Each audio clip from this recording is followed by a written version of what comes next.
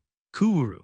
The middle-aged woman vomited so much blood as if proving to the world that the human body was indeed 70% water. A thick puddle of blood was made in the hallway. Splash. The woman collapsed on top of the puddle of blood she made herself. But only for a moment. Crunch, crack. The woman suddenly stood up on all fours, her eyes overturned. Every joint on her body bent at unnatural angles and her head split in half. Brain matter leaking out, sharp teeth sprouted from her split skull and the halves hit against each other as if her head had become one giant mouth. Jesus. Look at that thing! Oh, Kang-woo wondered if that creature was what a corpse would look like if it were hit by a dump truck and run over by its wheels. It was so horrid that it could easily surpass demons from the 1st to 9th hell in hideousness. What the fuck is that? Echidna stepped backward with her mouth covered, and Cha Yeonju cursed in shock. The middle-aged woman with limbs bent at unnatural angles latched herself on the hallway walls on all fours. Kurea. The woman screamed inhumanly as she crawled along the hallway walls at an insane speed. What? Kang-woo pulled Echidna back by her shoulder and stretched his right arm outward. The fuck? He pulled out wrath. The 2-meter greatsword used by Satan. And swung it fiercely, slash, he cleaved the middle-aged woman crawling along the wall in half. Kang-woo. The woman was split from head to groin and was blown back. Her intestines poured out from the split ends and she stopped moving. Is she dead? Yeonju asked in pallor as she slowly walked toward the corpse. Splash, just then. Blood shot out of the fragmented corpse like bullets. Watch out, Kang-woo yelled. Kaya. Kang-woo quickly grabbed Yeonju's shoulder and ran forward as he pulled her back. He swung wrath fiercely with one arm. Whoosh, black flames burnt the bullet like blood. Karea. The middle-aged woman stood up again despite almost splitting into two. She ran toward them again as she spun like a windmill. Shit, why isn't she dying?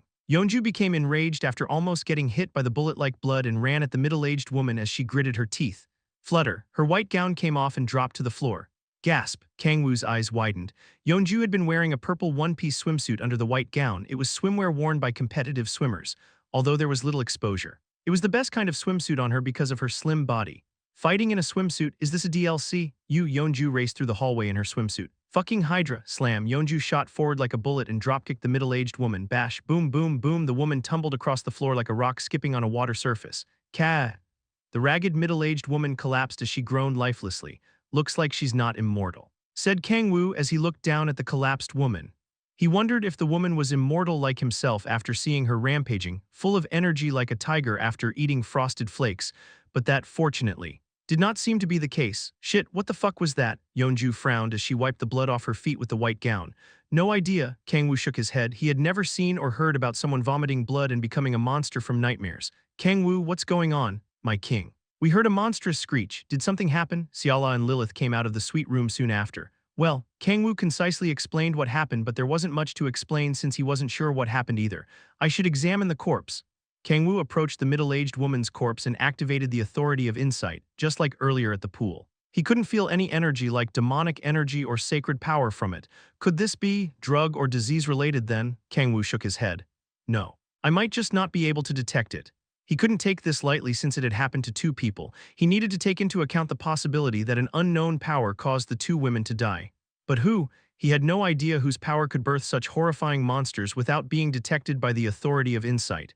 Who? Kang-woo sighed, his mind jumbled. Just then he thought of something. Oh, Lilith, hand me the unconfirmed abnormal gate phenomenon report again. Yes. My king. Lilith reached into her white gown and took out a fist-sized crystal orb. The unconfirmed abnormal gate phenomenon detected in Singapore a month ago. It could be related to why the woman suddenly died and turned into a monster. A new gate was detected by the coast of Singapore on July 16th. 3 o'clock, based on investigations, we confirmed that a life form less than 10 centimeters long came out of the gate and went into hiding. Kang-woo read. Unfortunately, we failed to discover the life form, hence why it's unconfirmed. Kang-woo clicked his tongue. It was impossible to correlate the two incidents based on this information alone. First, we should contact the lobby and get them to clean up this corpse. Kang-woo, Echidna called. Huh, doesn't it kind of feel like we're in a zombie movie? A zombie movie? Kang-woo frowned. Echidna, hiding behind Kang-woo as if she were scared of the mangled corpse, stole glances at the corpse and continued, yeah, corpses start getting up and running at you in zombie movies. I've seen a few movies like that. Kang-woo could count the number of films he had watched in his life with his fingers, but he had seen zombie films where they got up and attacked people. A zombie movie, huh, as Echidna mentioned. The way the middle-aged woman's corpse turned into a monster and attacked them made her feel like a zombie. But zombies usually move like sloths in movies. The middle-aged woman had gotten on all fours face up and displayed extraordinary agility, even crawling along the wall. Not only that, but she was persistent enough to move as if nothing had happened even after she was split in half. "We'd be fucked if this were a zombie movie," said Kang-woo as he chuckled. Huh, wait. A zombie movie? He felt like he had forgotten something crucial. Chills ran down his back as if he had accidentally thrown away a puzzle piece. Echidna. "Do you remember the person we saw at the department store this morning?" "Yup, she was just drunk, right?" The crucial point of zombie films wasn't that corpses could move. "Oh, Kang-woo, this woman is the person who got covered in blood at the pool. Isn't she?" asked Yeonju, her voice trembling as if she had also figured it out. The alpha and omega of zombie films, it wasn't only that the zombie virus caused corpses to come back to life, but that it was contagious. Boom, an ear-splitting explosion rang. It didn't come from the hotel but from outside. Shit. Kang-woo punched a giant hole in the hallway wall and examined the situation outside. Flames and smoke had engulfed the department store next to the hotel and people were running out of the building. But only for a moment. Monsters on all fours face up were attacking the running civilians. Crunch, crunch, they devoured flesh and bit through bone. The people died without being able to put up any resistance. No. To be more exact, they were dead. The victims convulsed soon after and became monsters themselves after vomiting blood. They then chased after the survivors. One of the most beautiful cities in the world had become a battlefield in a flash. The zombies, boasting extraordinary speed and agility unlike zombies in films, were multiplying as they attacked people without giving them a chance to resist. "What the fuck?" Kang-woo trembled as he looked down at the city in chaos. The issue went far past the pool. His first family trip, the heart-pounding trip with his lovers, had been dyed in blood. My trip, our bath. Shit, Siala, Lilith Unnai, let's change out of our swimsuits first, you two." "Echidna, oh, okay," Siala nodded as she clenched her white gown. Kang-woo turned around in surprise. "Why you're changing? Of course we fucking are. Do you expect us to fight in our swimsuits? We need our weapons and equipment too," shouted Yeonju exasperatedly. Kang-woo reached out lifelessly toward the women entering their rooms to change. What a shame," Lilith sighed in disappointment. "I believe it was called a slingshot. I picked out a super erotic bikini that you would love. But it seems now isn't the time. I'll show you next time." "My king," Lilith entered her room to change like the others. Kang-woo was left alone in the hallway as screams echoed throughout the burning city. His sense of reason was burning along with the city, being replaced by immense resentment. It's over. He had lost everything: his peaceful family trip, his wonderful time at the pool, and even the lovey-dovey time they were about to spend in the bath. Nothing was left. Surging rage, destructive resentment, chaos, ruin. Kang-woo jumped from the hallway out into the city. He raised wrath above his head as he fell from a height dozens of floors high. "You dragoon mothrfusks." He ferociously swung down wrath at the monsters on all fours. 1. A dragoon is a quadrupedal assault walker in StarCraft. Side Story Chapter 55 Biohazard Part 1 Rumble. Inhuman explosions rang like a dozen lightning bolts falling in one place. The shockwave pushing away the flames engulfing the department store. Boom, crack. The half-destroyed pillars of the department store broke and the building collapsed. A tsunami of concrete weighing tens of thousands of tons swept the surroundings. The destruction was nightmarish, but it was nothing compared to what was going on in the streets. Help M. Kurg, oh Lord, destroy these evil demons. Move, stop blocking the fucking way. Ruin has come to our family. It was chaos. The survivors pushed and pulled each other to save themselves. An elderly man lost his balance and fell to the ground. The survivors, blind with fear, trampled on the elderly man without hesitation to get away. The elderly man's bones shattered from being trampled by dozens of people and died before the zombies even got to him. The survivors' greatest enemy were themselves. However, no matter how much they struggled to escape, they couldn't escape from the monsters running as fast as sports cars. One of the monsters jumped up with its mouth wide open, screaming ferociously as it fell toward a man running away as he held his son's hand. Arg, boom, the man hugged his son and quickly jumped sideways. The monster's mouth destroyed a streetlight. Haya. The man panted as he turned the corner and hid between the debris of the destroyed department store. The monster did not chase after them, likely to chase a different prey after its attack failed. Listened carefully. Joshua, the man, shed tears as he hid the son in the debris. "We're gonna play a game."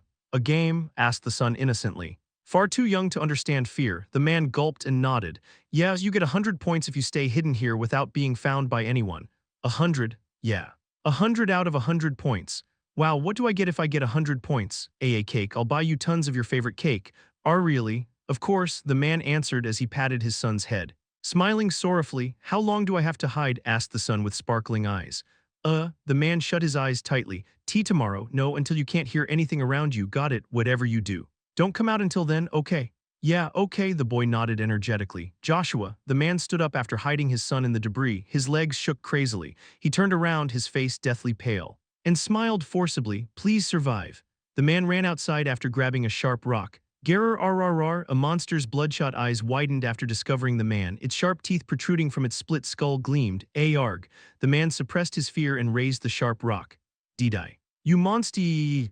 Karaya. The monster charged unimaginably fast, even taking into account it was four-legged. It opened wide to bite the man's head off. Slash just then. A greatsword covered in black flames split the monster in half. The monster was sliced into tiny pieces like shattering glass once the blade made contact with it. It spewed blood everywhere once it touched the authority infused in the Hell Armament Wrath, which could dismantle any life form it touched into tiny pieces. Ah, expressed the man gripping the rock. The monster that looked like it was born from all of humanity's nightmares was defeated in one blow. Who? The man slurred as he stared at the boy who had accomplished the unimaginable feat. The boy mumbled. Suits? The man flinched from sensing the resentment and rage in the boy's voice. He wondered what caused the boy to be so enraged. The answer was simple. There was only one thing the boy could be furious about as he witnessed the hellscape of people being devoured by monsters and becoming monsters themselves. And why fucking SWMSU? Swimsuits, the man thought. Because of these fucking useless zombies. I'm darling swimsuit.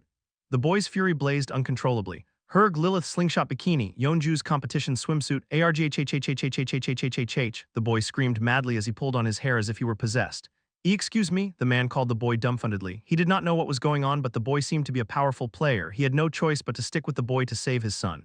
I beg of you, please. Please kill these monsters, of course. I will, the boy shouted before the man could finish his sentence.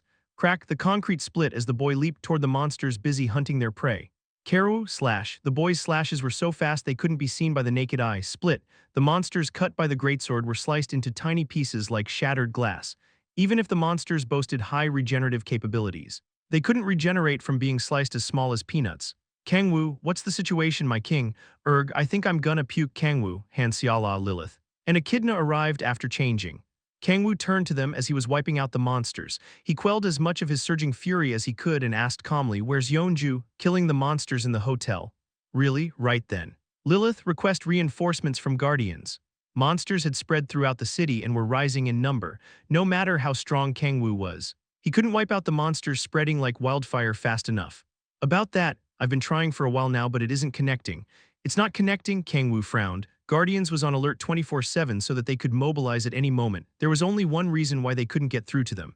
They blocked all communication. Is that it? With this, Kang-woo was even more sure of his hypothesis that an unknown entity with powers he couldn't detect was involved in this monster incident.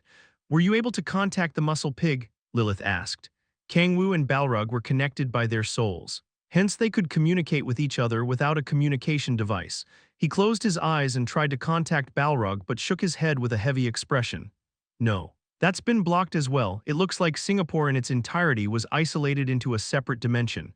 That means we have to take care of this ourselves. Muttered Kang-woo as he gripped wrath harder. It would take far too much time to go back to Korea to request reinforcements and come back. They had no choice but to resolve this matter with their own strengths. Let's split up, Echidna and Darling. Swindle the monsters' numbers as much as you can.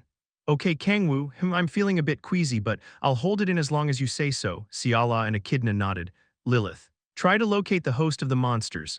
The host, the fact that communications were blocked means this was planned. There has to be someone controlling these monsters. Understood, I will locate them right away. Lilith bowed deeply. Well, then, Kang-woo expressed they had no time to waste since the monsters were multiplying even as they spoke. Siala sprouted her 12 black wings and soared into the sky. Echidna also created small wings and flew up. Let's begin. The four of them headed in different directions as if they had planned it. Kang-woo ran like crazy and killed every monster in sight. The fury he had quelled surged again as he massacred the monsters. You fucking dragoons. Karar. Kang-woo's head hurt just from staring at the hideous monsters running four-legged with their head and torso facing up. Their unrealistic appearance only added fuel to his flames. I'm so mad. I'm so fucking ma. Do you have any fucking idea how much I was looking forward to this trip? Grueling. Split, crack, slash. A storm of blood raged every time Kang-woo swung his greatsword. Despite the monsters being far more physically capable than the zombies normally seen in films, They were no match for Kang-woo, who had long since surpassed human limits. The monsters suddenly went from predator to prey and began to run from Kang-woo's rampage. "Where do you think you're going?" Wham! Kang-woo leaped into the air and smashed his foot into a monster's head as he landed. There's no fucking end to them. He had slaughtered as many of the monsters as he could, but he couldn't kill every monster, scattering as they ran away from him. There were far too many of them, I guess. "I have no choice." Kang-woo placed his hand over his heart. He had no choice but to borrow his power. Abyss summoning. Wriggled black mucus flowed out from him and gathered. Red glowing eyes appeared from the jet-black darkness. A 2-meter-tall demon with 2 horns on his forehead and bat wings slowly appeared from the darkness. It was one of the princes of hell. The entities that made the demons of the 9th hell tremble in fear just from hearing their names. Among them, the great demon of wrath slowly crawled out from the abyss of the demonic sea. "I am death." The demon's voice was far clearer compared to when he was first summoned. The more of his power Kang-woo regained, the more powerful and conscious the demons Kang-woo summoned became. "I am the end," the demon muttered as chilling demonic energy surged from him. "I am the father of all wrath. And I am wrath itself." A monster charged at the demon with its mouth wide open. The demon slowly raised his hand and grabbed the monster by its mouth. He activated the Authority of Extinction and burst the monster into tiny fragments. The demon's explosive demonic energy and imposing aura pressured the souls of every life form around him. He stared at the monsters with his red blazing eyes. "I am Satan." In a world where the princes of hell no longer existed and no one feared them, the Prince of Waste descended once again to plunge it into fear. Oh fuck. Sorry, autocorrect. The Prince of Wrath descended once again to plunge it into fear. Side Story Chapter 56 Biohazard Part 2 Care, Your EE. The monsters screamed incomprehensibly like metal nails on a chalkboard, unable to be translated even with interpretation magic, perhaps because they could communicate with one another. The scattered monsters multiplied many times over and filled the surroundings. Anyone would tremble in fear from the sight. How pathetic, however. It did not faze the Prince of Wrath, whom even the demons of the 9th hell feared. Satan couldn't help but chuckle as insignificant insects warmed his way. He examined the monsters with deeply sunken eyes. Pathetic. There was no other word to describe mere insects baring their teeth at the Prince of Wrath. Satan said coldly, "You will regret even thinking of baring your teeth at the Prince of Wrath." His red eyes blazed calmly despite being surrounded by monsters that looked like they were born from the primordial darkness. He was Satan, the Prince of Wrath, as well as the epitome of fear in countless demons. No being was unafraid of That's enough bullshit. "Oh," Kang-woo stated. Gasp. Satan expressed shock. His calmly blazing red eyes shook crazily as if facing a storm. He crouched quickly and raised his arms to protect his head. "What are you doing?" "And nothing." Satan, momentarily stricken with fear, coughed as he stood up. "That aside, what is happening?" He looked down at himself in disbelief. He remembered being summoned by the Demon King and acting as his puppet several times, but this was the first time his consciousness was summoned with him in such a vivid form. He was normally summoned with his consciousness hazy as if he were high, but this time, not only could he think clearly, but he also had a proper physical form instead of shaking mucus. Womb, immense demonic energy surged from Satan's hands. About as much power as he possessed during his prime at the 9 hells as a prince. No, his demonic energy was even denser compared to back then. "I went all out on this summoning," said Kang-woo as he lightly stretched. Since he couldn't rely on reinforcements from guardians, he needed other forms of reinforcements to eliminate the continuously replicating swarm of monsters. "I'd like to summon more." But he could only summon one demon with their consciousness perfectly intact. "I could summon more demons that move like puppets, but it would be pointless." The demons summoned from the abyss were immortal like Kang-woo but lacked attack power and mobility. The monsters invading the city possessed physical prowess and vitality far surpassing zombies commonly seen in films. Mere puppet demons couldn't stop them no matter how many Kang-woo summoned. It's better to have one more reliable ally than many useless ones.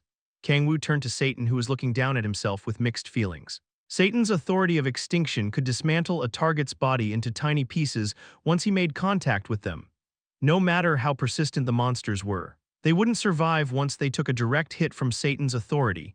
It would have been great if I could have summoned Baal, but summoning Satan was the best Kang-woo could do with the powers he currently possessed. Right then. "Let's start again." Kang-woo smiled as he gripped Wrath, Satan's former weapon. Since he had summoned a dependable ally, it was time to massacre the monsters. He pointed the greatsword at the monsters and shouted, "Go. Satan, show them the power of the Prince of Waste." I am Wrath." Okay, I get it, so kill those damn monsters first," Kang-woo interjected as he got into position. Satan stared at the greatsword in Kang-woo's hands, his eyes shaking. That's my sword. Hurry up, there's no fucking time, damn it." Bash, Kang-woo kicked Satan's ass, sending him rolling. Ku-ar-ar-ar-ar-ar-ar-ar-ah. The monsters surrounding them charged as they screeched. Die, you motherfuckers, Kang-woo charged as he wildly swung his greatsword. The flesh of the monsters exploded, splattering all over the place. Herg, my sword. Satan followed Kang-woo's orders despite bursting into tears. He was still a prince of hell even without his weapon. He could easily wipe out monsters of this level with his bare hands. Ra Ki-ara-ra-a-a. Satan vented his rage on the monsters with each swing of his fists. The monsters burst like balloons. Why only me? Satan attacked even more ferociously as his wrath surged. He obliterated dozens of monsters in less than a minute. It wasn't me, he screamed in resentment. I don't even fucking know who Alec and Reyndare. Why are you fucking doing this to me? The monsters caught in his rage were dismantled helplessly. Good, I'm proud of you. Satan, kill every single one of those fucking dragoons. Kill them all with your shit and piss. I told you it's not waste, it's wrath. Satan massacred the monsters as he screamed madly, about to shed tears of blood. The speed at which the monsters were dying had noticeably increased compared to when Kang-woo was killing them by himself. Squelch. A green tentacle crawled out of Kang-woo's shadow as he and Satan took care of all the monsters in the area. Gyhh. Kang-woo screamed as he widened the distance between him and the tentacle, his legs shaking uncontrollably. Can you hear me, my king? Just as Kang-woo was about to swing wrath out of reflex, the tentacle wriggled as Lilith's voice came out of it. Yeah, I can hear you. The communication devices aren't working, so I had no choice but to contact you this way. Oh, Kang-woo nodded in understanding. I'll never understand why tentacles have to look like that. Though he shook his head in disgust and asked, so did you find the host? No, not yet. But I've found some unique life forms. Unique life forms? Yes, they are monsters far bigger than the others. The smaller monsters are starting to group around the larger ones. Also, the way they are hunting humans has changed from random chasing to strategic methods.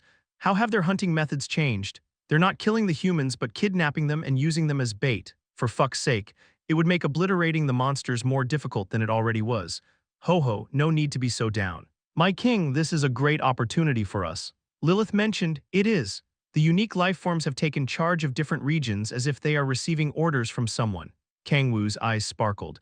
The regular monsters were gathered around the unique monsters, who were divided into different regions and strategically hunted humans. In that case, Kang-woo slurred, yes, we can find the host once we capture one of the unique monsters and interrogate them. All right, Kang-woo smiled and nodded, as Lilith said. This was a great opportunity. I will give you the location of the unique monster nearest to you. I will also let Yeonju and Seala know so your targets won't overlap. Lilith stated, what about Echidna? I'm a little reluctant to leave it to Echidna by herself. That's true, they were still unsure about how strong the unique monsters were. Kang-woo could trust Seala and Yeonju's abilities but was worried about leaving one of them to Echidna. Then tell Echidna to focus on gathering and protecting survivors. Kang-woo ordered, understood. The green tentacle disappeared into Kang-woo's shadow. Bash, rumble. Kang-woo could hear explosions and see red chains sprouting into the sky. Looks like Yeonju has already started. Yeonju seemed to be battling the unique monster. I guess I should pick up the pace. Kang-woo grabbed Satan's tail and flew into the air using the authority of the sky. Ah! Satan's screams filled the skies of the city. It didn't take long for Kang-woo to find the unique monster Lilith mentioned. Aya ke area aa kaya. Spare me, please let me live. At the center of a group of about 1,000 monsters was a monster about 5 meters tall. It did not look strikingly different compared to the other smaller monsters. It was just a large lump of flesh as if several monsters were clumped together. For fuck's sake. It looks hideous. Kang-woo couldn't help but curse at the sight, as Lilith had reported. The monsters were using the people they had caught as bait and enticing the survivors drunk on heroism to save them. What a fucking waste of time. He didn't expect anyone to be stupid enough to charge at the horde of monsters only to save the captured people. You damn monsters. The fuck, Kang-woo remarked. They're trying to save the captured people for real. You fucking mons Kurg. Help me, what the fuck? Several people who seemed to be players charged at the monsters with weapons in hand, but their limbs were torn apart without even getting a chance to swing them. They were never a match for the monsters since they were outnumbered nearly 100 to 1. Are they a new breed of dumbass or something? Why the hell would they run in there when they're weak as fuck? The bitten players convulsed as they vomited blood, then became monsters themselves and joined the horde. Fucking hell, they're gonna get as large as an actual army at this rate. I have to act fast. Satnmon, I choose YOO. Shouted Kang-woo like an inhumane psychopath who kidnapped, imprisoned, and brutally tamed Pokémon and called them his friends as he forced them to take part in murderous battles. He took a throwing stance like a Major League Baseball player, pulling back his right hand, grabbing Satan's tail, and raising his left leg into the air. Boom, Kang-woo threw Satan with all his might. Satan twirled uncontrollably in the air and landed in the middle of the horde of monsters. I am W.R. Wrath. The Prince of Wrath slowly stood up from the crater made under him. Side Story Chapter 57, Biohazard Part 3, Kuru The unique monster roared. The 1,000 smaller monsters reacted to the roar and charged at Satan. Baring their teeth, Satan, who was smashed into the ground at supersonic speed, staggered as he stood up. He was more impacted by the humiliation as the Prince of Wrath than the physical damage. But he couldn't vent his rage at the Demon King, his summoner as well as the true master of the Abyss. Hence, he had no choice but to take it out on the monsters before him.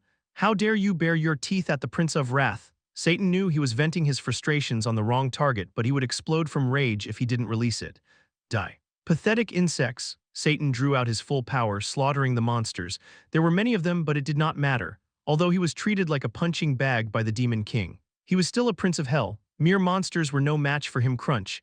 Satan's demonic energy spread widely, mangling the monsters that made contact with it. However, it was not enough to kill the persistent monsters. The monsters charged at Satan without hesitation despite their bodies being mangled.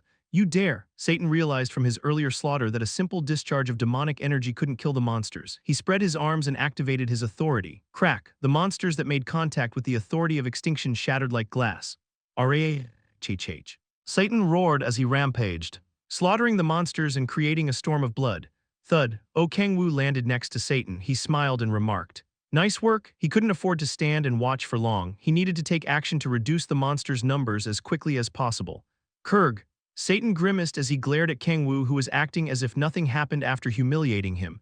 Stop frowning. Man, leaving our past differences aside. We're partners now, partners. Satan's mouth gaped in disbelief from hearing such a word come out of the Demon King's mouth. Of course, a Pokémon and their trainer are friends. Pokémon, what is that? Go. Satanman, wipe out these disgusting monsters. Kang-woo turned from the dumbfounded Satan to the unique monster at the center of the horde. Once I capture that bastard, I'll know the location of the host. There was no point in hesitating. Wham! Kang-woo sprinted toward the unique monster like a bullet and raised wrath over his head. The smaller monsters around it stood in Kang-woo's way as if to protect the unique monster. Fuck off! Kang-woo kept one hand on Wrath and spread out his other arm. The palm of his free hand split and black liquid fell on the ground. Dark spears. Spears made of demonic energy sprouted from the ground with him at the epicenter, skewering the monsters charging at him. An attack of this level would not kill them, but that was not the intention of the attack. Gotcha, you son of a bitch. Kang-woo took the chance to reach the 5-meter unique monster, stabbed Wrath into its large stomach and activated the authority of extinction. This is my Wrath and… Slash! He cut open the unique monster's stomach and pulled out his sword. He glared resentfully at the monster and muttered, "This is for the swimsuits that never saw the light of day." Blood spurted from its stomach, which Kang-woo stepped backward to dodge. Blood vessels bulged throughout its body like cracking glass. Nothing could survive a direct attack from Wrath. The fuck bash, the lump of flesh that was the monster's arm smashed into Kang-woo. Kurg. Its attack broke through Kang-woo's deific essence barrier, sending a shockwave throughout Kang-woo. A red thorn grew out at the end of the lump of flesh and dug into him, slashing his flank open. Kang-woo jumped backward as he put pressure on his flank. What the hell? His eyes shook in panic. He was not surprised by the fact that his deific essence barrier was broken, since he had already taken the possibility into account from the moment he found out the monsters were created by an unknown power that he couldn't detect. There was something else that shocked him. Why isn't it regenerating? The wound on his flank was not healing. It was impossible. Kang-woo's physical form was not made of flesh and blood. But the demonic sea, just like how an ocean had no concept of death, neither did his body. No matter how badly he was injured, his infinite demonic energy would make it as if nothing had happened. Hence, nothing could kill him in the truest sense, or at least he thought. Haha, fuck me, Kang-woo chuckled. Black mucus was oozing from his flank, cut open by the monster's red thorn. It was not healing. All he could feel was sharp pain. Kang-woo felt chills running down his back as he stared at his injury and the black blood. He couldn't remember the last time he felt this feeling, the fear of death. For fuck's sake. He did not expect anything like this. The immortality that did not break even during his battle against Baal had lost its meaning. The monster with its stomach split open screeched. Crack, crack, something crawled out of the monster's gaping stomach.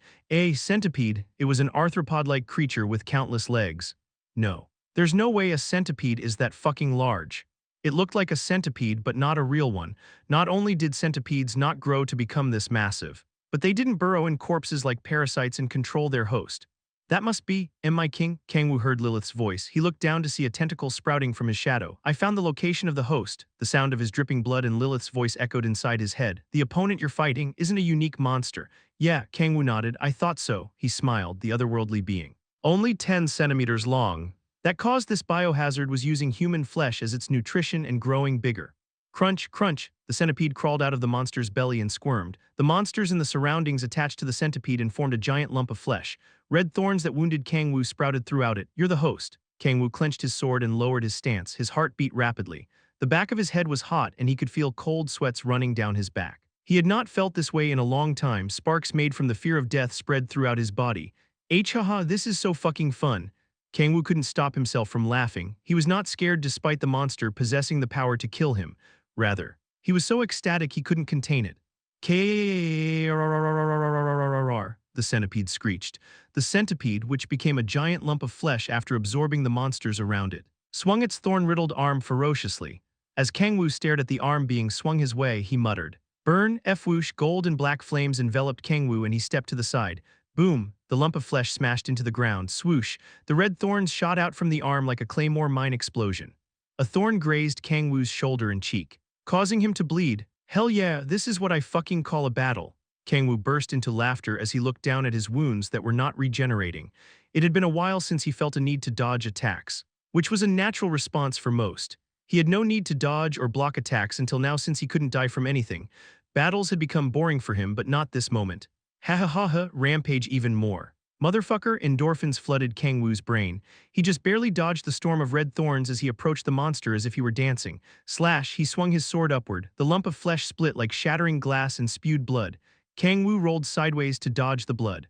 Hup, he raised his right arm, blazing with the flames of veracity, and shoved it into the split flesh. F-whoosh, the giant flames engulfed the lump of flesh. Ki-I. The centipede situated at the center of the lump thrashed about ferociously. It cut off the flesh being burned by the flames of veracity. Hundreds of internal organs flooding out of the severed end. Wait a second. Kang-woo recalled what happened in the hotel hallway. Yeonju was almost hit by the blood bullets that had shot out from the internal organs of the split monster. Could it be? Rat-a-tat-a-tat-a-tat-a-tat. Why the fuck is a Protoss using hydras? A dark archon must have used mind control. Kang-woo ran like crazy to dodge the blood bullets spraying like a machine gun. Since his wounds were not healing, he would die for sure if he took those bullets head-on. Shit. Kang-woo continued to run, but the storm of blood bullets did not seem to end. There was nowhere to run, in that case, if he couldn't do it alone. He had no choice but to get the help of a friend. Satan. Kang-woo ran towards Satan, busy slaughtering the monsters. What are you? Kang-woo grabbed Satan by his neck and pushed him forward. Friend Shaeld, rat-tat-tat-tat-tat. Countless blood bullets showered Satan. Kurg Gara. Gasp, Kang-woo widened his eyes. I can't believe it, Satan is dead on that day. Kang-woo lost his precious friend. This is a StarCraft reference, you don't need to know what it means LMAO. Side Story Chapter 58, Biohazard Part 4. It can't be true, oh, Kang-woo screamed in despair as he pulled on his hair. Satan, who had become a rag, was no longer moving. The life of Kang-woo's partner, who had lived through countless battles with him, had come to an end. A blazing emotion surged from deep within him, yes. This emotion was known as wrath. BASDARD? Kang-woo glared at the monster that fired blood bullets like a machine gun. His ferociously blazing wrath took over his sense of reason. How dare you do this to Satan? Karr, the otherworldly monster, tilted its head in confusion as its countless legs squirmed. Unable to understand the situation, Kang-woo grimaced at how shameless the monster was acting. Kurg, he couldn't find even an ounce of emotion from the evil being. He was sure the otherworldly monster had come to Earth to end humanity as they knew it. You'd better not think things will go your way, Kang-woo resolved himself. He couldn't waste the chance Satan made for him at the cost of his life. Satan, I will never forget your brave sacrifice. Seacough, goo. Why am I not regenerating? Wait. What the fuck? You're alive. After receiving nutrition from human flesh. The centipede that had grown giant screeched as it squirmed. The lump of flesh in the form of a giant bipedal creature, connected to the centipede, walked toward Kang-woo and swung its giant arm-like lump. The red thorns sprouted on the surface shot out like a screen of bullets. Kurg shit. No way to Kurg Gaia. Kang-woo blocked the red thorns, using Satan's corpse as a shield and raised his greatsword with one arm. Oh, come to think of it, this was Wrath, Satan's former weapon. The sword and shield he was using were filled with precious memories between him and Satan. No. It meant more than that. You could say, this shield is Satan himself. Kang-woo teared up. He clenched his sword and blocked the thorns with his shield. He could hear agonizing groans from the shield but ignored it, brushing it off as a hallucination. "Ha!" Kang-woo screamed as he charged forward, blocking the shower of red thorns using Satan's shield. He leaped into the air and swung the sword down on the hideous lump of flesh. Shatter, the authority infused in wrath activated and tore apart the monster's flesh. But it was not enough. Kang-woo needed something stronger to put Satan's vengeful spirit to rest. Sunset, F-whoosh, the flames of veracity blazed ferociously, flowing into the monster through wrath. And engulfed it, marks formed on the lump of flesh as if it were bitten apart by a wild beast. Kuru-u-ara. The centipede screeched in pain as it thrashed about. Whoom, what the hell is this? Enormous energy surged from the thrashing centipede. Wham, Kang-woo quickly pushed Satan's corpse in front of him to block, but a massive impact blew him away. Kurg, Kang-woo tumbled across the ground. Guh, he groaned as he glared at the centipede and froze. That's. He saw the mark of a golden balance scale engraved on the forehead of the thrashing centipede. Ha. Kang-woo chuckled, yeah. I was wondering when you'd make your move. He gritted his teeth. He understood at last why a mere insect from an outer world could nullify his immortality and why he couldn't detect its energy even with the authority of insight. Akkart, the Titan of Light. Truth and balance had been behind it. Sheesh, what's with his tastes and subordinates? First it was a lion, then a monkey, and now a centipede. Are we going through the entire animal kingdom? Kang-woo chuckled as his eyes gleamed fiercely, glaring at the centipede with the mark of Libra on its forehead. Phoo. Heya, he took a deep breath and exhaled slowly. His heart was beating like crazy. His objective did not change after figuring out that the centipede was Akkart's subordinate. It would be impossible to squeeze any information out of the centipede since it did not seem to have intelligence and seemed worthless as a hostage. If that's the case. You fucking insect. There was no reason not to kill it. Rumble, thunderous booms echoed with each step the lump of flesh connected to the centipede took. Ka-ar-ar-ar-ar-ar-ar-ar. Its screech was ear-splitting. The golden Libra mark on its forehead shone brightly. First off, Kang-woo examined the otherworldly monster with deeply sunken eyes as he thought of the most efficient way to end its life. I have to separate the main body from that lump of flesh. The centipede was attacking only with the giant lump of flesh it formed by gathering human corpses. There was a good chance it was weak on its own. In that case, Kang-woo acted fast. There was no reason to hesitate now that he had his objective. He reached the lump of flesh in an instant as he dodged the barrage of blood bullets. He raised his sword, aiming for the junction between the centipede and the lump of flesh. Ka-a-a-a-a-kaka-kaka-kaka. The centipede rampaged even more aggressively as if proving Kang-woo's hypothesis was correct. Red thorns sprouted from the junction. No. You don't, Kang-woo raised Satan's corpse he was holding with his left hand. Attacks of this level were nothing as long as he and his partner joined forces. Stab, stab, stab, the red thorns pierced Satan's body. He was no longer grunting in agony. Satan is dead, his partner was no more. But beauty, Kang-woo shouted as he clenched his sword. He will live on in my heart, in my stomach. Kang-woo shoved the sword into the junction between the centipede and the lump of flesh.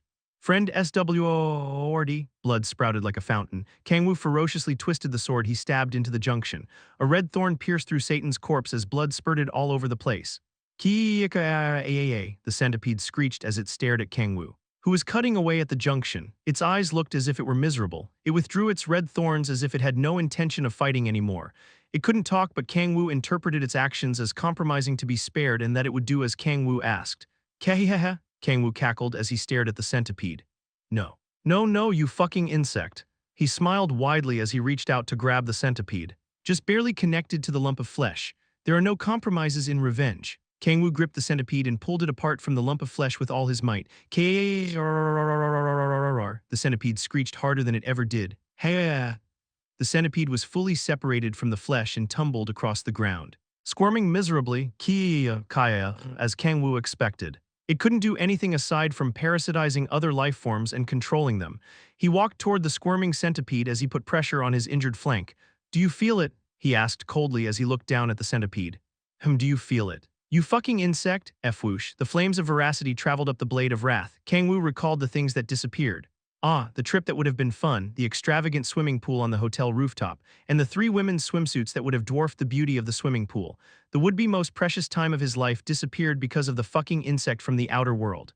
And Satan, an old friend Kang-woo had known since the 9th hell, as well as his precious partner with whom he had fought countless battles together. He sacrificed himself for Kang-woo without hesitation and drew his last breath as he handed Kang-woo his most treasured sword as he wished for Kang-woo to kill that monster with it. This is, Kang-woo bit his lip, feeling the sharp pain from his flank. However, the pain was nothing compared to his heartbreak. My wrath, He thrusted his sword down on the mark of Libra on the centipede's forehead. The centipede screeched for the last time after being pierced in its head and collapsed lifelessly. Heya. Heya, Kang-woo panted heavily. He turned away from the dead monster and looked around. Is it over? Likely because the host died. The monsters that had been slaughtering other people suddenly stopped in their tracks and stood blankly as if they were a machine turned off. Kang-woo slowly walked toward Satan's ragged corpse. His eyes were open. Kang-woo could only imagine how worried Satan was for Kang-woo for his eyes to be open even in death. Kang-woo closed Satan's eyes with his hand, telling him not to worry. He groaned as tears flowed down his cheeks. He looked up at the sunset in silence. The night would fall soon. He would have to face a night without Satan. Side Story Chapter 59 Happy End Part 1 The ragged Satan coughed violently and wriggled as though Kang-woo was holding a requiem for him. The hell, you're still not dead. The centipede's attacks could nullify the demonic sea's regenerative capabilities, so Kang-woo expected Satan, who took several such attacks head-on, to have been annihilated. Oh, come to think of it, Satan is just a summon from the abyss. It meant as long as Kang-woo, the summoner, wasn't dead, Satan could never be annihilated. Satanman, you're back. My partner isn't dead. Why you, motherfucking scumbag? Sheesh. Is that any way to talk to your dear old friend? Kang-woo snickered as he withdrew the summon. He was having difficulty keeping Satan summoned because he used a significant amount of power in this battle. Phew, Kang-woo exhaled, the feeling of sparks that traveled throughout his body still lingering. How long has it been since I fought for real? It had been a while since he fought with the possibility of death looming over him. He wanted nothing more than to kill Eckhart in the worst way possible, but was also thankful for Eckhart, in a way, for the experience of a heated battle Kang-woo had not had in a long time. Kang-woo did not expect a battle to ever bring him ecstasy again after becoming one with the demonic sea and achieving immortality. This makes me sound like a battle junkie or something. Well, it's not wrong. I guess a battle with no guarantee of survival was far more exciting than one where his victory was guaranteed. Kang-woo was treating a battle to the death like a game, but it couldn't be helped since he spent the vast majority of his life in a world where he would not have survived without going insane. Kang-woo examined the wound on his flank as he relished in the thrill of battle. Will it stay like this? It would be a problem if the wound did not heal. It was quite large because Kang-woo had taken it head-on, not expecting it to nullify his immortality. Wriggle. Wriggle, looks like it's healing slowly. The regeneration speed was extremely slow, but Kang-woo could see black mucus squirming as his wound healed.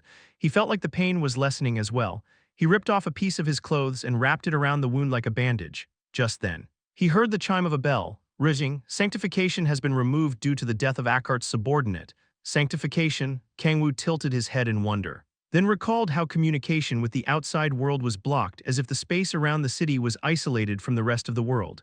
That must have been sanctification. I was unable to help you because the law of Titans cannot interfere with sanctified territory. My apologies. Guardian deity, no wonder you were so quiet. Kang-woo clicked his tongue and turned around. Sanctification was certainly an annoying means. He approached Eckhart's dead subordinate, which had its head split in two. It looks disgusting. But he had no choice but to eat it, using the Authority of Predation to gain information about Eckhart. Crunch, crunch, Kang-woo activated the Authority of Predation. Black mucus with sharp teeth sprouting from it devoured the centipede. At that moment, a red warning message popped up. The light of Eckhart has the power to disintegrate the demonic sea. You must not eat his subordinate. Is that right, for fuck's sake?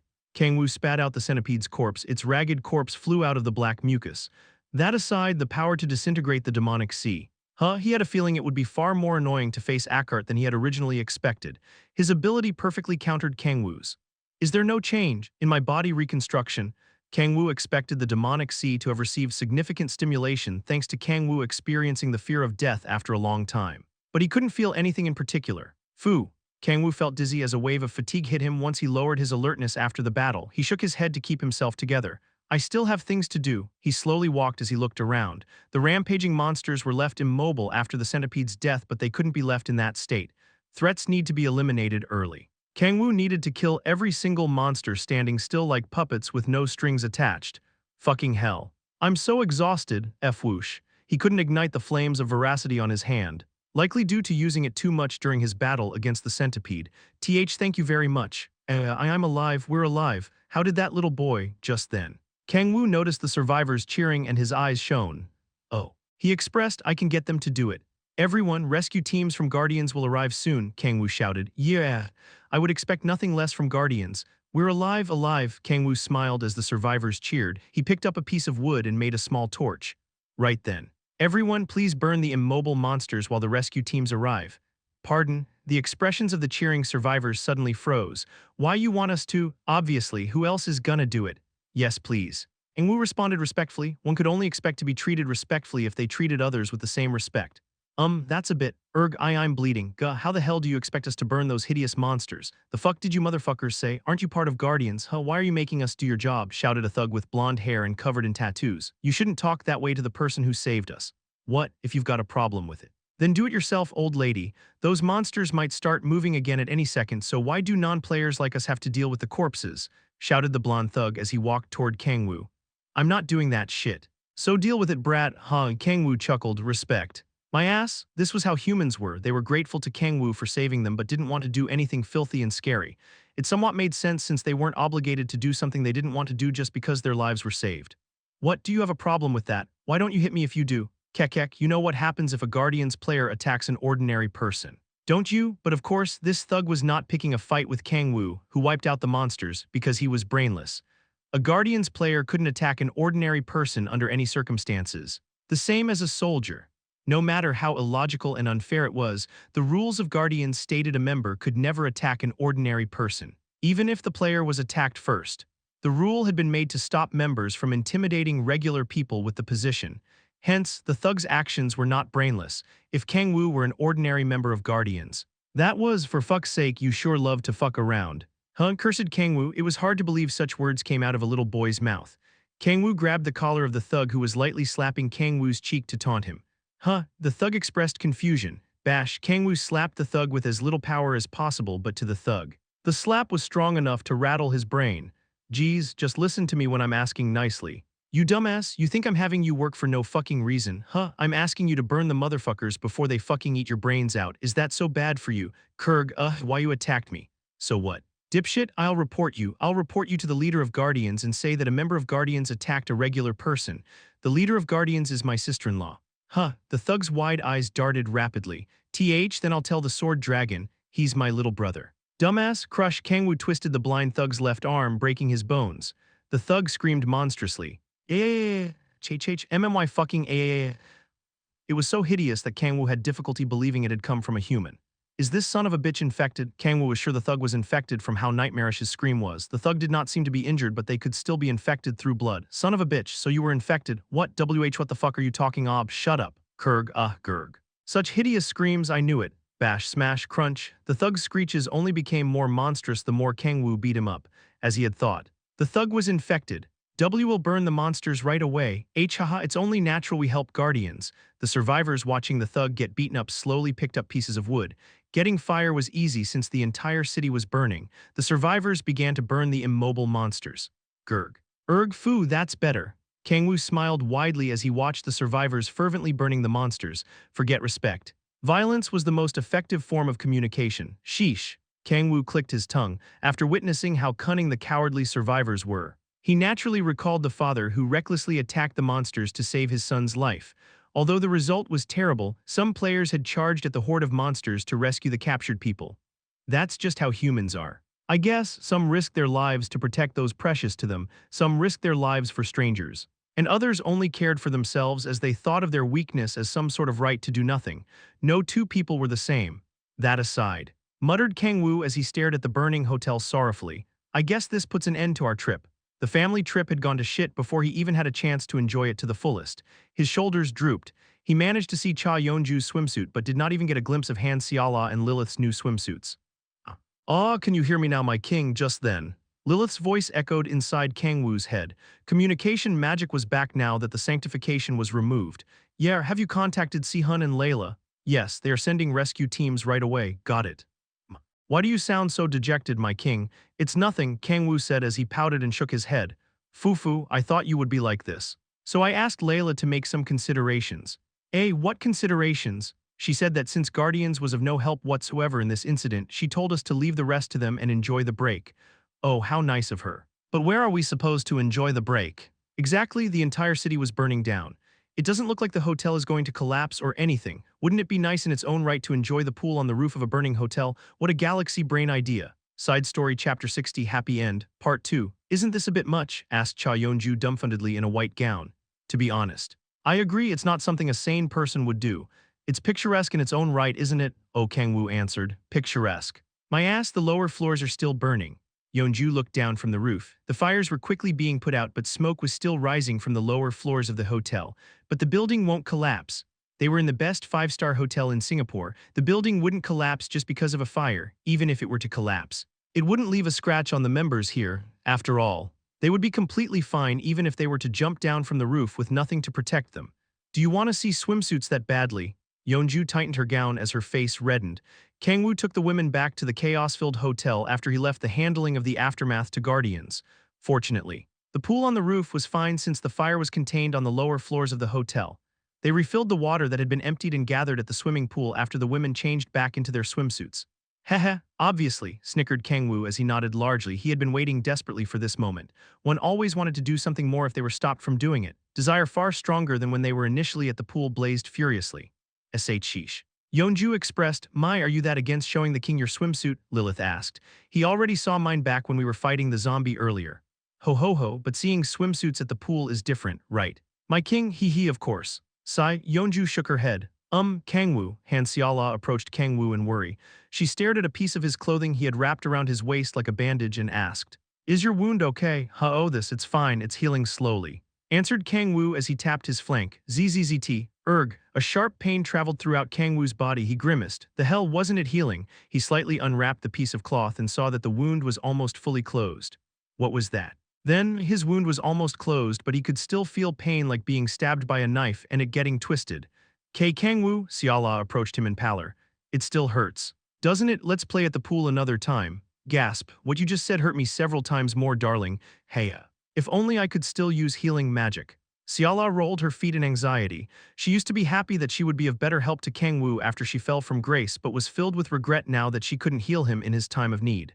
No. It's not something you would have been able to heal anyway. Kang-woo mentioned, but don't worry, it doesn't hurt anymore. He was not acting strong, it did not hurt for real. He couldn't feel the stabbing pain anymore. I don't understand. Kang-woo tilted his head in confusion as he looked down at his flank, but it's not important right now. Now was the time to enjoy the time he had with his lovers. Now then, Kang-woo gulped as he stared fixedly at the women who placed their hands over their white gowns. Fufu. You're staring at us so passionately. How cute, this is a little embarrassing, don't be surprised. Kang-woo, why you saw it earlier. Didn't you, I'ma kill you if you say weird shit. They slowly took off their gowns. Who? Shesh. Kang-woo clenched his fists and raised them high. I'm crying. Tears flowed down his cheeks. Lilith was wearing a risque black slingshot bikini. There was so little surface area that her curves were fully visible. Fufu, what do you think? I still don't quite understand human beauty standards, but the store employee praised it highly. Remarked Lilith as she posed like a gravure model and winked. It's amazing, it's the best. I'm so glad I'm alive. Kang-woo. What about me? Xiala was wearing a white monokini in contrast with Lilith. The front of the swimsuit, which was cut out into an X, was so stretched out by Xiala's massive breasts that it looked like it was about to rip at any moment. Kang-woo, there was no need for Kang-woo to even answer. He flew into Xiala's arms without hesitation. I'm happy you like it. Xiala smiled as she patted Kang-woo's head. Her kind voice as well as her warmth were melting away even Kang-woo's resentment for Akkard. You're the best. Darling, KNGWO. Just then, the pouting echidna pulled on Kang-woo's arm. Why aren't you getting in the water when we're at a pool? She seemed upset that Kang-woo wasn't playing with her because he was focusing so much on his lover's swimsuits. Kang-woo separated from Xiala in slight disappointment. You're right, we should play in the water since we're at a pool. Sheesh. Your eyes are always glued to Xiala, Yeonju scolded. They were glued to your swimsuit too, Kang-woo answered. Be bullshit, you didn't even look my way. I'm looking now, aren't I? Don't look. Motherfucker, competition swimsuits are pretty nice too. NGH, Yeonju's face reddened instantly. She ran behind Kang-woo in an instant and pushed him into the pool. Splash, piwaha, the pool wasn't deep. Kang-woo gestured to the women to enter the water as well as he floated. It's nice and cool, you guys jump in too. Alright, I'll make sure to drown you this time. Kang-woo, I'm gonna jump. So catch me, I haven't been to a pool since I was little. Don't humans need water to survive? I don't understand why they would waste it for entertainment. Echidna, wearing a swimsuit with pink frills, was the first to jump in. She jumped into the air, falling right to where Kang-woo was. Whoa, Kang-woo, this is so much fun. Echidna splashed around in the water in Kang-woo's arms as she smiled widely. Die. You perverted brat, splash. Yeonju sprayed water at Kang-woo. Friend shield, Kang-woo shouted. Kang-woo. Kang-woo raised Echidna and used her to block the spray of water. Boo, Kang-woo betrayed me. Echidna jeered and stood on Yeonju's side. Yeonju, let's join forces. Keek, okay, rumble. A wave of water was formed as if a grenade was set off in the pool. Kurg, gurgle, Kang-woo thrashed his limbs around as he was engulfed by the wave of water. Kaya ha ha ha ha ha. This is so fun. Yeonju and Echidna laughed like psychopaths as they attacked Kang-woo. Q Queen Lilith, am my king, save me. Kaya, Kang-woo swam to where Lilith was. And she was attacked by the wave of water behind Kang-woo. I'm all wet. Lilith giggled as she swept back her wet hair. Kang-woo burst into tears. Moved by the sight, yeah, this is what you call a trip, this is the meaning of life, this is the definition of a happy end. Here I go again, Kang-woo shouted. Kaya, oh Kang-woo. You son of a bitch, fuck off. Laughter echoed from the deserted swimming pool in the darkness of night. Heya, Kang-woo leaned on the wall of the pool in satisfaction after playing for several hours, since the swimming pool was on the roof. The nightscape came into full view, though I wonder if you can call this a nightscape. He smiled bitterly as he looked out of the pool. Singapore, known for its beautiful city nightscape, was illuminated not by its building lights but by blazing flames. There was a huge difference between the pool and the rest of the city. Kang-woo wondered if this was what it would feel like to go to a swimming pool in a post-apocalyptic world. I wasn't looking forward to this kind of view, said Siala in a heavy tone as she swam to Kang-woo's side. I'm sure there were a lot of casualties. Right, I'd bet. He was sure at least thousands had died. Should we be having this much fun when that many people died? You're too kind. Darling, am I? There was no reason nor time to sympathize and feel sad about the death of strangers. At least that was what Kang-woo thought. Besides, it was thanks to us that it only got this bad. I think we can enjoy ourselves a little bit. The incident would have turned out much worse if Kang-woo and the women weren't here. Several hundred times more people would have been sacrificed. In that sense, Kang-woo and the group had saved countless lives, so they should naturally be rewarded. My king, we've brought food from the lower floors. And we brought tons of yummy stuff. Lilith and Echidna arrived with a large tray full of food. Whoa. Nice, I guess the kitchen was fine. Kang-woo laughed heartily as he sat at the table filled with food. Some dishes were incomplete due to the zombie invasion, but most of them looked edible. Let's dig in. Oh, just a second. Kang-woo, Fufu, let us feed you. Is this my life for real? Kang-woo wondered. I'm so fucking happy. Say ah. Siala brought a piece of meat to Kang-woo's mouth. Kang-woo took the food like a baby bird getting fed by its mother. It's melting in my mouth. Oh Kang-woo, Yeonju and Echidna also brought meat to Kang-woo's mouth. Put it in, Kang-woo answered. Why are you making it sound so weird? You censored, Fufu, looks like this family trip was a wonderful idea. Lilith smiled, her black hair fluttering as if dancing. Kang-woo and the four women came back to their suite after dinner. Thankfully, the smoke had not reached their floor. Beware. Echidna flopped on the couch as soon as they entered the suite. My, she must be exhausted. I'm sure she is. Considering how long it's been since we fought that hard. Kang-woo lifted Echidna from the couch and took her to her room. It was then ZZZT, Kurg, immense, agonizing. An unending pain from his flank traveled throughout his body. What the fuck? Kang-woo collapsed. Losing all strength in his body, his vision blurred and his consciousness flickered. Kang-woo, Siala's scream faintly echoed inside his head. Side story chapter 61 Happy End, part 3 Ridding. The familiar bell chime that all players knew rang as a blue message window appeared in the air. There is no threat to his life. Phew, haya, sniff. Wah. The women sighed in relief after reading the message and shed tears. Boom, Balrog, the muscle-bound red demon so large that he made the large room look tiny, grimaced fiercely. He shouted. The king collapsed. What in the world happened? He couldn't help but be shocked by the news of Kang-woo, who devoured the demon god and Baal then became the demonic sea. Collapsing, what is happening to Kang-woo? Asked Han Siala as she stuttered. There was fortunately no threat to his life, but she couldn't help but be anxious from seeing him unconscious and in pain. Lilith asked calmly. Eve, was it? Could you explain to us what's happening? A bell chimed as a blue message window appeared to answer her question. I suspect the light of Akkart flowed into the demonic sea through the guardian deity's wound made during his battle against Akkart's subordinate. The light of Akkart. It is a light infused with the power of Akkart. The titan of light, truth, and balance. It holds the power to disintegrate the demonic sea. The light made an injury that would have normally been healed instantly into a critical wound. Not even Baal had overcome Kang-woo's immortality, but Akkart had domed so easily. No way. Cha Yeonju bit her lip in pallor. If a power capable of disintegrating the demonic sea entered Kang-woo, who became on with the demonic sea, it was no different from ingesting a deadly poison. Then what's gonna happen to Kang-woo? Like I said, there is no threat to his life. Even if the light is capable of disintegrating the demonic sea, the guardian deity cannot be killed with such a small wound. But he's not getting up. He has simply lost consciousness momentarily to push the light of Akkart out of his body. He will naturally wake up over time. When is that, exactly? I do not know exactly when. Sighs of relief filled the room again. No one knew when he would wake up, but their anxiety was lessening since the system confirmed he would wake up over time. It won't take years or anything. Right? Asked Yeonju worryingly. She had only just become one of Kang-woo's lovers. So it would be hard for her to endure if he did not wake up for years. It would take around 3 months at most. It was a short yet long amount of time, however. The fact that he would wake up in only 3 months was extraordinary. Considering Akkart was a titan, you, goddamn sleepyhead. Yeonju poked the unconscious and bedridden Kang-woo's cheek. 3 months, 3 whole months. Xiala burst into tears as if the world was ending. She could barely be without Kang-woo for a day, but now she couldn't talk to him for 3 months. He was physically here, but it was meaningless if he were unconscious. Unfathomably dark emotions welled up from inside her. Her consciousness flickered as an unquenchable thirst ripped her throat apart. Is there anything we can do? Asked Balrog in a low tone. The process can be hastened if the demonic sea is stimulated. In the first place, Kang-woo only lost consciousness from the power of a mere subordinate of Akkart instead of Akkart himself because his reconstruction was incomplete. If the demonic sea could exert its full power, forget losing consciousness, his immortality would have never been affected in the first place. Stimulate the demonic sea, Balrog's eyes darted. Panic-stricken, he already knew how to stimulate the demonic sea because Kang-woo had come to the training room for Balrog's help. His life needs to be threatened. If Kang-woo was on the verge of death, the demonic sea instinctively took action to hasten Kang-woo's reconstruction. The reconstruction would naturally take place over time, even if the demonic sea was not stimulated. But they needed to hasten the process since no one knew when Akkart would attack Earth. But it's impossible with my current power. It was not because Balrog was too weak to make the demonic sea feel threatened.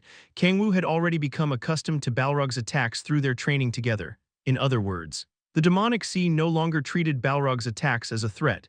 It's impossible for that brat as well.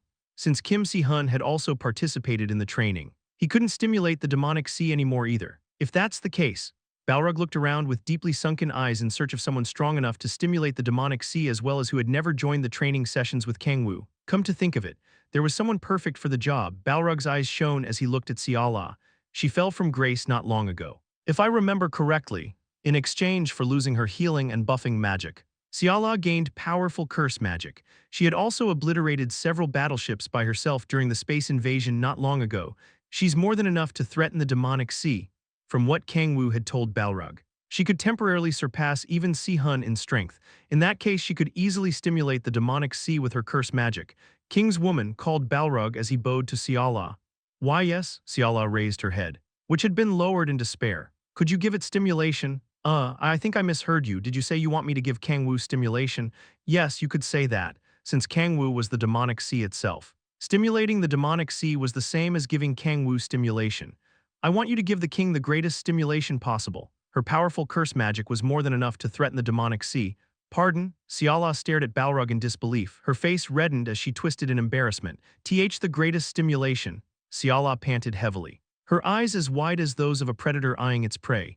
Are you sure it's okay? She asked. What are you worried about? Xiala averted her gaze from Balrog and continued as if she were holding something back. Are you sure I can make a mess of the unconscious Kang-woo? 24/7, Xiala gulped as she did her best to suppress her surging desire. Ha ha ha, so that's what you were worried about? Balrog burst into laughter. She must be worried that the king might die for real. Balrog was worried about the same thing back when Kang-woo first explained the training method to him. There is nothing to worry about. King's woman, no matter how much power she used, she could never kill Kang-woo. As he had become one with the demonic sea, he was the definition of immortal. You can do anything you like to him, said Balrog, whatever curse magic Xiala used. It would not be enough to kill the king. Anything I like. Xiala's eyes shook. She trembled in uncontainable ecstasy. Are you sure I can do whatever I like? Of course. Balrog nodded without hesitation. The more curse magic she cast on Kang-woo, the demonic sea sleeping inside him would feel more threatened and become more active. And if that happens, it would naturally lead to the healing process hastening and Kang-woo would wake up even stronger than before. It was like killing two birds with one stone. Xiala's eyes blazed passionately. I can feel the madness and resolve in her gaze, as expected of the woman the king chose. Balrog cheered inside his head. To think she can resolve herself so strongly even when she has to attack the man she loves with the intent to kill. Even Balrog unconsciously hesitated when he needed to attack Kang-woo. Although it had been to stimulate the demonic sea, it was agonizing for him to attack the king he had pledged his life to. However, Xiala was different. An indomitable will. Balrog was impressed by Xiala, who was steeling her resolve to endure any pain as long as it was for the man she loved. I understand, if it is for Kang-woo, I have no choice, Siala answered calmly, however her eyes were filled with unfiltered ecstasy. A weak no. That wasn't enough last time. She slowly caressed the unconscious Kang-woo as she stared at him like a delicious snack. She licked her lips and continued, 10 days, yes, I will need at least 10 days, yes. Fufufu, okay, for the next 10 days, I will make a mess of Kang-woo without rest. 10 days, shouted Balrog in shock. She's planning on using curse magic nonstop for 10 days straight. Magic required significantly more mental fortitude and stamina than one expected. Not only that, but curse magic powerful enough to drive Kang-woo to the brink of death could cause one to collapse from exhaustion after even one spell. Such a thing for 10 days straight, Balrog couldn't believe it. By regular human standards, it was like sprinting at full speed for 10 days straight. This must be what true love is. Not even Balrog, who had devoted his soul to Kang-woo, was confident he could mercilessly swing his fists with full power at Kang-woo repeatedly for 10 days straight. Leaving the matter of stamina aside, the idea of attacking his king already broke his heart. Despite that, Siala had declared she would pour curse magic at Kang-woo for 10 days straight. Balrog couldn't help but be filled with respect for her. King's woman, no, my queen, I Balrog. Will trust in you and wait, Balrog bowed deeply. Well then, we will be outside. Balrog couldn't bear to witness the horrible sight of someone casting powerful curse magic at the man they loved as well as the king Balrog swore allegiance to. Grip. Kang-woo's hand grabbed Balrog's leg as Balrog was about to leave. He examined Kang-woo to check if he had woken up, but it did not seem to be the case. His king was still unconscious in bed. My king. Kang-woo had likely moved out of pure instinct. Balrog teared up. You must be deeply worried about the queen. Kang-woo also knew how agonizing it was to cast curse magic on one's lover. Balrog was sure his king, despite being unconscious, had grabbed his leg because he was worried about letting Siala endure such agony on her own. Do not worry. My king, this is something the queen has decided herself. Balrog couldn't get in the way of Siala's resolve and indomitable will. Well then, clack, Balrog took the other women out of the room and closed the door. For some reason, he thought he heard Siala's ecstatic laughter behind the door. I must have heard wrong. He firmly shook his head. Everyone knew how deeply Siala loved Kang-woo. She would never laugh when she needed to endlessly cast horrible curse magic at him. My queen, however hard it is, you must overcome it.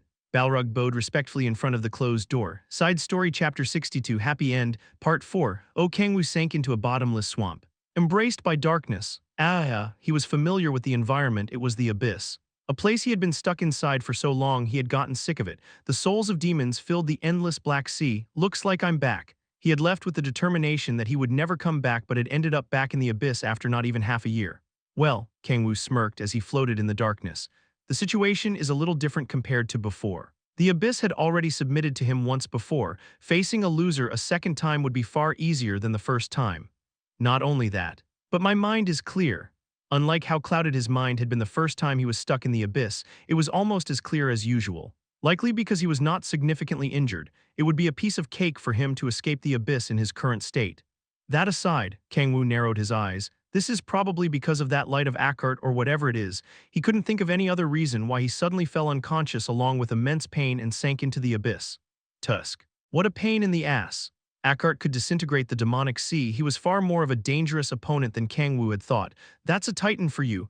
They were not the creators of the universe for nothing, not even Kang-woo, who had become one with the demonic sea, could take them lightly. I need to regain my powers as soon as…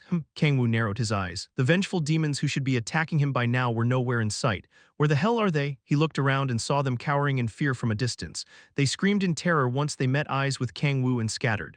Gee, go away. You monster! I don't want to become like Satan. Save me, The demons of the abyss were screaming as they ran away from Kang-woo. The fuck, why are you the ones running? You should be charging at me and getting your asses beaten like last time, sheesh. Kang-woo chuckled as he chased after the demons. It'll take me longer to get out of here if they don't come to me. He had planned on stimulating the demonic sea as he fought against the demons trapped in the abyss. But he couldn't stimulate it at this rate. Why are you running? Why are you running? Gah, Aruun, a demon has appeared. You guys are demons too. The hell is with these guys? As Kang-woo chased the demons running for their lives. He saw Satan among them. Partner, so this is where you were, he shouted in extraordinary joy as he chased after Satan. Satan, why is it me again? Where are you going? Partner, have you forgotten our oath of friendship, about how we fought the monster as one body? One soul, Geo away, please stay the hell away from me, screamed Satan as he bawled his eyes out. Kang-woo was happy to see Satan so lively after being reduced to rags in their previous battle against the monsters. And what's all this noise about? A demon in the form of a boy walked out from the crowd of running demons as Kang-woo was chasing after Satan. Bail. Fuck, Lord Bael. It's been a long time.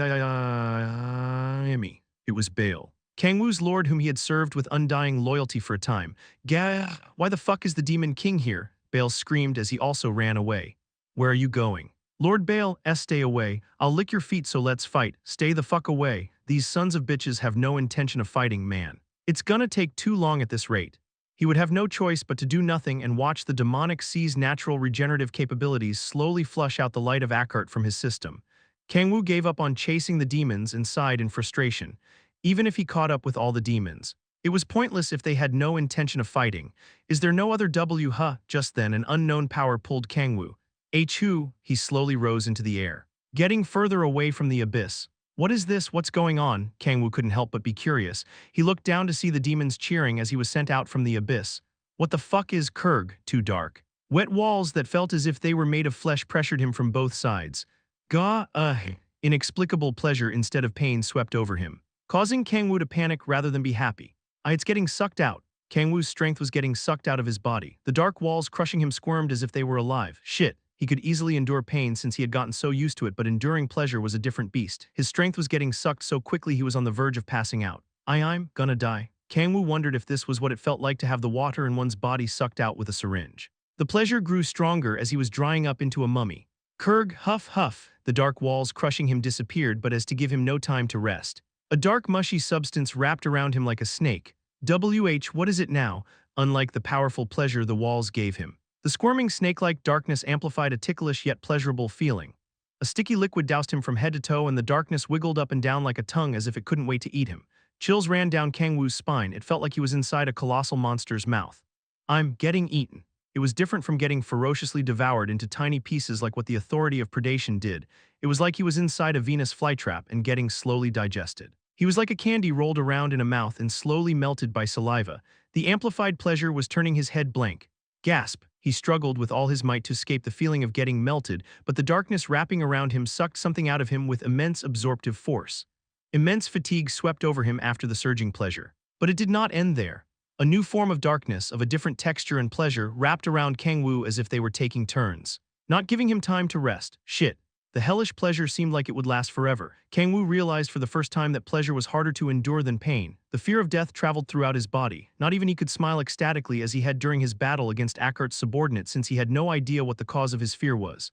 No. He extended his hand as his consciousness grew fainter but couldn't grab anything. Time that felt like an eternity continued as his energy continued to be sucked out. Who? Balrog shook his leg anxiously. This was the 10th day since Han Xiala began to spam powerful curse magic on the unconscious Kang-woo nonstop. I can only hope the king has awoken, Balrog prayed as he took the elevator up to Kang-woo's house. Of course. He was using the pendant Valzahak gave him because his true form wouldn't fit in the elevator. Clack. He entered through the front door and saw Echidna sitting on the living room couch. Young dragon, he called. Hi. Balrog, Echidna was lifeless unlike her cheerful self, likely due to Kang-woo being unconscious. How is the king? He's still unconscious. Echidna shook her head. Teary-eyed, Balrog sighed again. Even he was feeling the effects of his king's absence, so he could only imagine what Echidna was going through. Do not worry too much. Young dragon, Balrog patted Echidna's head. Even if he has yet to awaken, he is guaranteed to wake up within 3 months. Yeah. You're right, I've waited 3 years, 3 months is nothing. Echidna regained her energy and stood up with her fists clenched. That aside. Where's Lilith? Balrog asked. She's been in the room for the past few days to help Xiala. She has. Balrog tilted his head in confusion. Lilith was indeed talented in information gathering and mind control magic such as illusions and hypnosis. But she was considerably weak in combat prowess. Not only would she be of no help in threatening the king's life, but she would only get in the way. Wouldn't the red-haired woman have been a better fit? Balrog asked. Yeonju went in and ran out after a bit. The red-haired woman seemed to have lacked the will to brutally attack the sleeping Kang-woo. Balrog nodded and sat on the couch. I wonder how long it will take. The system said there was no threat to his life, but that didn't stop Balrog from being anxious. Rumble, wah, just then. Immense demonic energy surged from inside Kang-woo's room. This power. Balrog had felt this thick demonic energy many times during his training with Kang-woo. It was the demonic energy from the abyss. How powerful. It couldn't come close to Kang-woo's power when he battled Baal. But it far surpassed Kang-woo's power when he asked Balrog to help him train for the first time. With this much power, Balrog was unsure if he could defeat Kang-woo in his current state. Young dragon, I felt it too. Echidna snorted fiercely and trotted toward Kang-woo's room. My king, Balrog shook, his emotions surging. The queen did it. She had stimulated the demonic sea by threatening its existence. Hehe, I'm excited to see how powerful he has become. Balrog couldn't contain his laughter from imagining how powerful his king, who would confidently walk out of the room, would be. His king had gotten one step closer to becoming even more powerful than his past self. Myking, Balrog shouted. Unable to handle the weight any longer, clack, the door slowly opened. Grr, Kang-woo, as dry as a mummy, walked out of the room. My king, Balrog approached Kang-woo in shock due to his unexpected appearance. Fufu, stop overreacting, Balrog. It's because he only just woke up. Lilith and Siala, each embracing one of Kang-woo's arms as if helping him up, smiled widely. I see. Balrog stared at the two women in wonder. Siala's complexion was great. One wouldn't believe she had used curse magic continuously for 10 days straight. Rather, her skin had become more glossy and healthy than it had been 10 days ago. Lilith was also more cheerful than before. Balrog, Kang-woo called lifelessly. Yes, my king, let's get you washed up. Kang-woo, you haven't bathed for 10 whole days. Come to think of it, we didn't get to bathe together last time, did we? Fufu, I'll call Yeonju over, so let's all get in together, and not now. Now I'll clean you up as the tub fills. Hello, Yeonju, come up to our house right now, yes. The king woke up. Kang-woo was dragged into the bathroom by Lilith and Siala. Balrog groaned as he watched Kang-woo getting dragged away and scratched his head. I guess it's all good since he woke up. Reading, this is what I call a true happy end. A blue message window popped up with a bell chime. Side story chapter 63. Demon King's daylight entered the room from between the thick curtains. Kang-woo tossed and turned on the bed and slowly opened his eyes. What time is it? He barely slept because Han, Siala and Lilith had been on him all night. I slept for about 2 hours. Kang-woo stretched on the bed after checking the clock. It was nowhere near enough sleep for a normal person to function throughout the day, but more than enough for him, who merely used sleep for mental fatigue recovery. Half a month passed since Siala and Lilith fervently helped Kang-woo push out the light of Akkart in his system. He had been busy for a few days after he woke up but soon went back to his regular peaceful days. Though I don't know if I can call my days peaceful lately. Kang-woo smiled bitterly. He was spending his days doing nothing at home and playing with his lovers whenever he had time. His heart felt heavy since he felt like he had become a gigolo or something similar. Why did my life turn out this way? Well, at least, Kang-woo looked down in satisfaction. He could feel Francois having arisen in the sunlight like a sunflower. He couldn't help but laugh. Francois, who had shriveled up once the body reconstruction commenced, had somewhat returned to its former glory. It was smaller than what it once was, but its current size was acceptable. Kang-woo himself had grown as well. Not only had he grown taller, but he gained some muscles as well, looking more like a teenager than a child.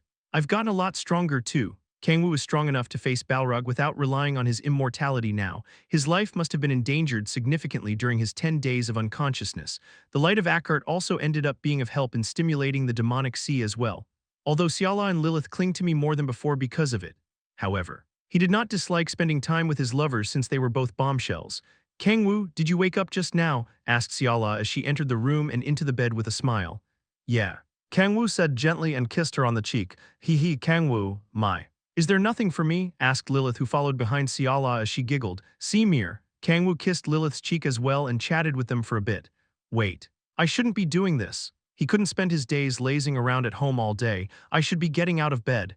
You can stay in bed for a bit longer. You know, Lilith suggested. Kang-woo was slightly tempted but unfurled the blanket and got out of bed.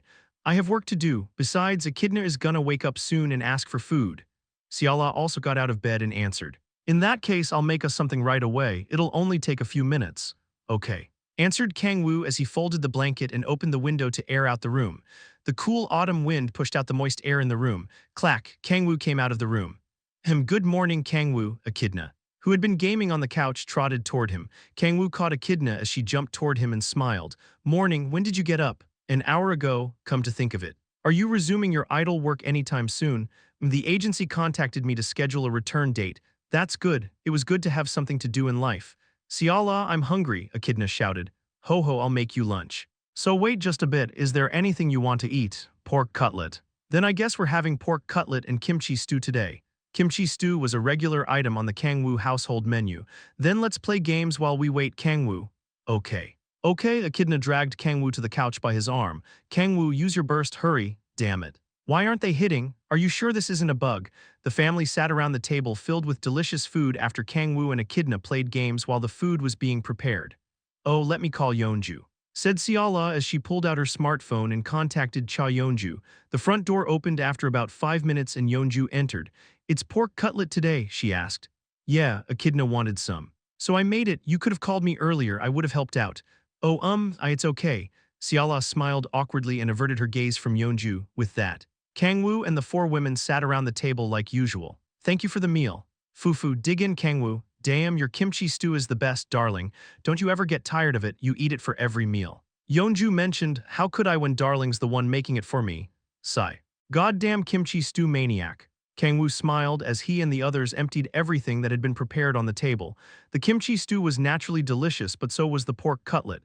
That aside, "How's the guild been doing?" Kang-woo asked Yeonju. "There's a bit of an issue, but it's nothing for you to get involved in." "Really?" They chatted some more as they enjoyed an aftermeal coffee. Lilith added some sugar to her coffee and asked, "Come to think of it, when are you going to move in with us?"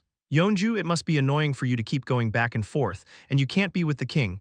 "I'm just gonna live separately." You're so stubborn, this won't do. I'm going to move all of your things from your house to here." "Don't." "Unai, ho-ho, we can only be a true family once we all live under the same roof." Lilith had been trying to persuade Yeonju to move in with them for a while. "I mean, I'm all for Yeonju moving in with us. Only then would they become even more intimate with each other. Although they only lived an elevator ride away, it was different from living under the same roof." "Right, I'm off to work." Yeonju remarked, "Sure, you're coming back for dinner." "Right, yup," Yeonju waved as she left to go to her guild. Kang-woo felt even more like a gigolo since he was sending her off as he was still in his pajamas. "Kang-woo, I'll be at the underground training room today." Siala remarked, "To practice your magic." Yes, Siala was spending time in the training room every day to adapt to her new magic, which had completely changed in quality after she fell from grace. "Have a safe trip." Kang-woo said, "Fufu, I'll be back before dinner." Siala smiled widely and stuck out her lips, asking for a kiss. "Why is my darling so cute?" Kang-woo smiled like an idiot and kissed her. "Right then. Lilith, hand me the documents regarding abnormal gate phenomena." "Yes." "My king." Kang-woo showered after Yeonju and Siala left and went to his home office to begin today's work. "Any movement from Akkart?" "We have yet to find traces of him." Kang-woo nodded. "We probably won't be able to find him through established means." Kang-woo couldn't detect his power with the authority of insight, however extraordinary Lilith's intelligence organization was. They would likely not be able to detect traces that not even he could. "In that case," Lilith slurred, "the best we can do at the moment is to follow as many abnormal gate phenomena as possible when they occur." This was not a perfect plan either. It was realistically impossible to find traces of every unconfirmed gate phenomena as they happen in real time throughout the world. Not only that, but considering not even the authority of insight could detect Akkart's power. It was also possible Akkart could invade Earth even without the gate phenomena, so the best we can do is to twiddle our thumbs and wait. Yeah. Since we have no way of striking first. No one knew where the Titan was hiding or what he was doing. Kang-woo did not like that he was being forced to be passive. But there was no other way at the moment. It's okay, if his goal is to end the world, he's bound to show himself sooner or later. Once that day came, Kang-woo would devour him as much as he liked. "I'm sorry. My king, I wanted to be of more help." Lilith lowered her head in sorrow. Kang-woo smirked and hugged Lilith. "You're already helping more than enough. Akkart isn't the only thing we should be worrying about." "Is it?" Akkart was merely the enemy they needed to be on alert the most for. They couldn't ignore all the otherworldly invasions. Lilith was investigating every otherworldly invasion occurring throughout the world, big or small, and giving Kang-woo reports on them. We could never respond to the otherworldly invasions this quickly if not for Lilith. Thanks to the information network she set up with the help of Guardians, they could dispatch the right forces for the job to promptly deal with the abnormal phenomena. Geez, please don't say things like that. You're making me embarrassed." What did I say?" "Fufu, anyway. I'm off to have a short meeting with Layla." "Okay," Kang-woo waved at Lilith after receiving the documents. "There isn't anything particularly out of the ordinary." Kang-woo got out of the chair and stretched after reading through today's report. "Right. I might as well let loose too." He called Balrog and Kim Si-hun and headed down to the underground training room where Siala was training. He needed to train consistently to get used to the demonic energy of the abyss, of which the amount available to him had dramatically increased after his growth. Kang-woo came back home with Siala after training with Balrog and Si-hun until evening. "Welcome back." Yeonju said, "Thanks, you're clocked out already." "What do you mean already? It's past 8, of course I'd be off." "You didn't get off work and leave your employees working overtime." "Did you? Our employees rarely work overtime." "Bullshit, they were practically living there. Those were special circumstances," as Kang-woo was chatting with Yeonju. He and Siala brought the groceries they bought before coming home into the kitchen. They were carrying an enormous amount since Kang-woo ate quite a lot. You can get some rest, Kang-woo. I'll have dinner ready in a flash. Siala remarked, anything you need help with, he asked. I'm fine, you sure? Hee, cooking for you is one of my joys in life. Kang-woo groaned after his assistance was firmly declined by Siala. He nodded and sat on the couch. Hey. Oh Kang-woo, what game are you playing with Echidna these days? I think it was Monster something, wanna play with us? I bought another controller just for you. Yeonju, whoa, I even bought another TV so we can play together. Damn. For real, buying another TV solely to game with more people. Tell me you're rich without telling me you're rich. How much was it? I'll pay for it. I'm the unnai. So it's my gift to you. What? Come back with bigger breasts if you want to pay me. The fuck you say, brat? The three of them gamed boisterously in the living room. Lilith, who was helping Siala set the table, giggled. Having Yeonju here sure makes the atmosphere more lively. I want to play games with Kang-woo too, Siala mumbled. Then why don't you? NGHH, my mind freezes up for some reason whenever I play games. So I'm not very good. I also tried it last time, but I had no idea what to do. Human culture sure is difficult. I'm human too. Oh, you're a fallen angel now. Aren't you? Lilith and Siala smiled gently as they watched the three people gaming as they trash-talked each other. And with that, another day passed. Side Story Chapter 64, Den of the Night Demons, Part 1, Sizzle. The sound of sizzling meat echoed from the kitchen and a mouth-watering scent wafted throughout the house. Whoa. Something smells delicious. What meat is that? Oh Kang-woo, who woke up later than the women, came out of the room as he scratched his stomach. Han Siala smiled as she cooked the meat on a frying pan and answered. I'm making 1++ Hanwoo sirloin steak. Damn nice. Kang-woo could never have dreamt of such a high-quality cut of beef before his days in hell. Since you've been working hard lately. I bought the best cut in hopes of cheering you up. Darling. Kang-woo hugged Siala from behind as she cooked the meat. Cha Yeonju ended up moving in with them after Lilith finally managed to convince her after that. The extent of his stamina was getting tested every day. The meat is gonna burn. Kang-woo, it's okay. Repaying his darling's goodwill was more important. Stop fucking around so early in the morning and stay still, damn it. Yeonju, sitting at the dining table, glared at him. Kang-woo smirked as he stuck to Siala's back. Kehe, are you jealous? Jay jealous. My ass, Semir, looks like our Yeonju wants a hug too. Fuck off. Hey, where did the cutie from last night go? Kang-woo recalled last night's memories. His eyes filled with sorrow. Yeonju was breathtakingly cute in the bedroom. Likely because she had not been at it for as long as Lilith and Siala. Too bad I can't show it to you guys, it would blow your minds. You started calling me Oppa from around the 7th time. Shut the fuck up. Hehe, Semir. My cutie Yeonju. Arg, screw off. She kept cursing at Kang-woo to go away but slowly placed her arms around Kang-woo's waist once he went up to her to hug her. This is Yeonju's unique charm. Assess me. Yeonju mumbled, her face as red as her hair. Huh? Kang-woo stared at her as he tilted his head. She shouted in anger. I said. Kiss me? I was the only one who didn't get one this morning. Holy fuck, how can she be so cute? It was not just Yeonju. Siala and Lilith also grew cuter and lovelier each day, making Kang-woo go insane. I heard the fire of love dies down over time. However, Kang-woo was confident such a thing would never happen when it came to these three women. All right. Your wish is my command, Kang-woo shouted. D-fucking kiss me. You literally just asked me to. Whatever, just don't, she shouted in belated embarrassment as she pushed Kang-woo away. However, she couldn't overpower Kang-woo anymore now that his strength rivaled that of Balrog. He grabbed Yeonju's wrist and kissed her. My Yeonju has become rather bold. Lilith smiled widely as if she were having the time of her life. Meets Siala. Let's eat already. The usual echidna would have also clung to Kang-woo and pestered him to kiss her as well, but she was laser-focused on the beef being cooked in front of her. She was snorting in excitement with a knife and fork in her hands. Ho, it'll be ready soon. Siala placed the cooked steak on the table. Thank you for the meal. They had a family meal as usual under the boisterous atmosphere. The highest-grade sirloin steak melted in Kang-woo's mouth. The sauce Siala made synergized perfectly with the beef as well. Screw whoever said ingredients didn't matter in cooking, money rules. Kang-woo couldn't stop smiling. They finished their meal soon after and Kang-woo decided to help Siala clean up. As they were in the middle of it, he noticed Siala staring blankly at her smartphone. What are you looking at? I'm registering my credit card. I haven't tried online shopping so it's a little difficult for me. Oh. What are you trying to buy? It was rare for Siala, as terrible with technology as Lilith, a literal demon, to shop for something online. Siala slurred. Kang-woo. Yeah, what do you like more? Cats or dogs? Why are you asking that all of a sudden? Ho, no reason. Siala giggled as she covered her mouth. Her eyes were gleaming with ecstasy and her laughter felt like an abyss that should not be meddled with. I think a cat would suit you better than a dog. What's this about? Why are you wondering something like that out of the blue? Kang-woo. Why yeah, I love you. Siala hugged Kang-woo and barraged his face with kisses to the point that he was worried he would die from internal bleeding. She smiled as if she couldn't be happier and hugged Kang-woo even tighter as she closed her eyes. I love you too. Darlings, no.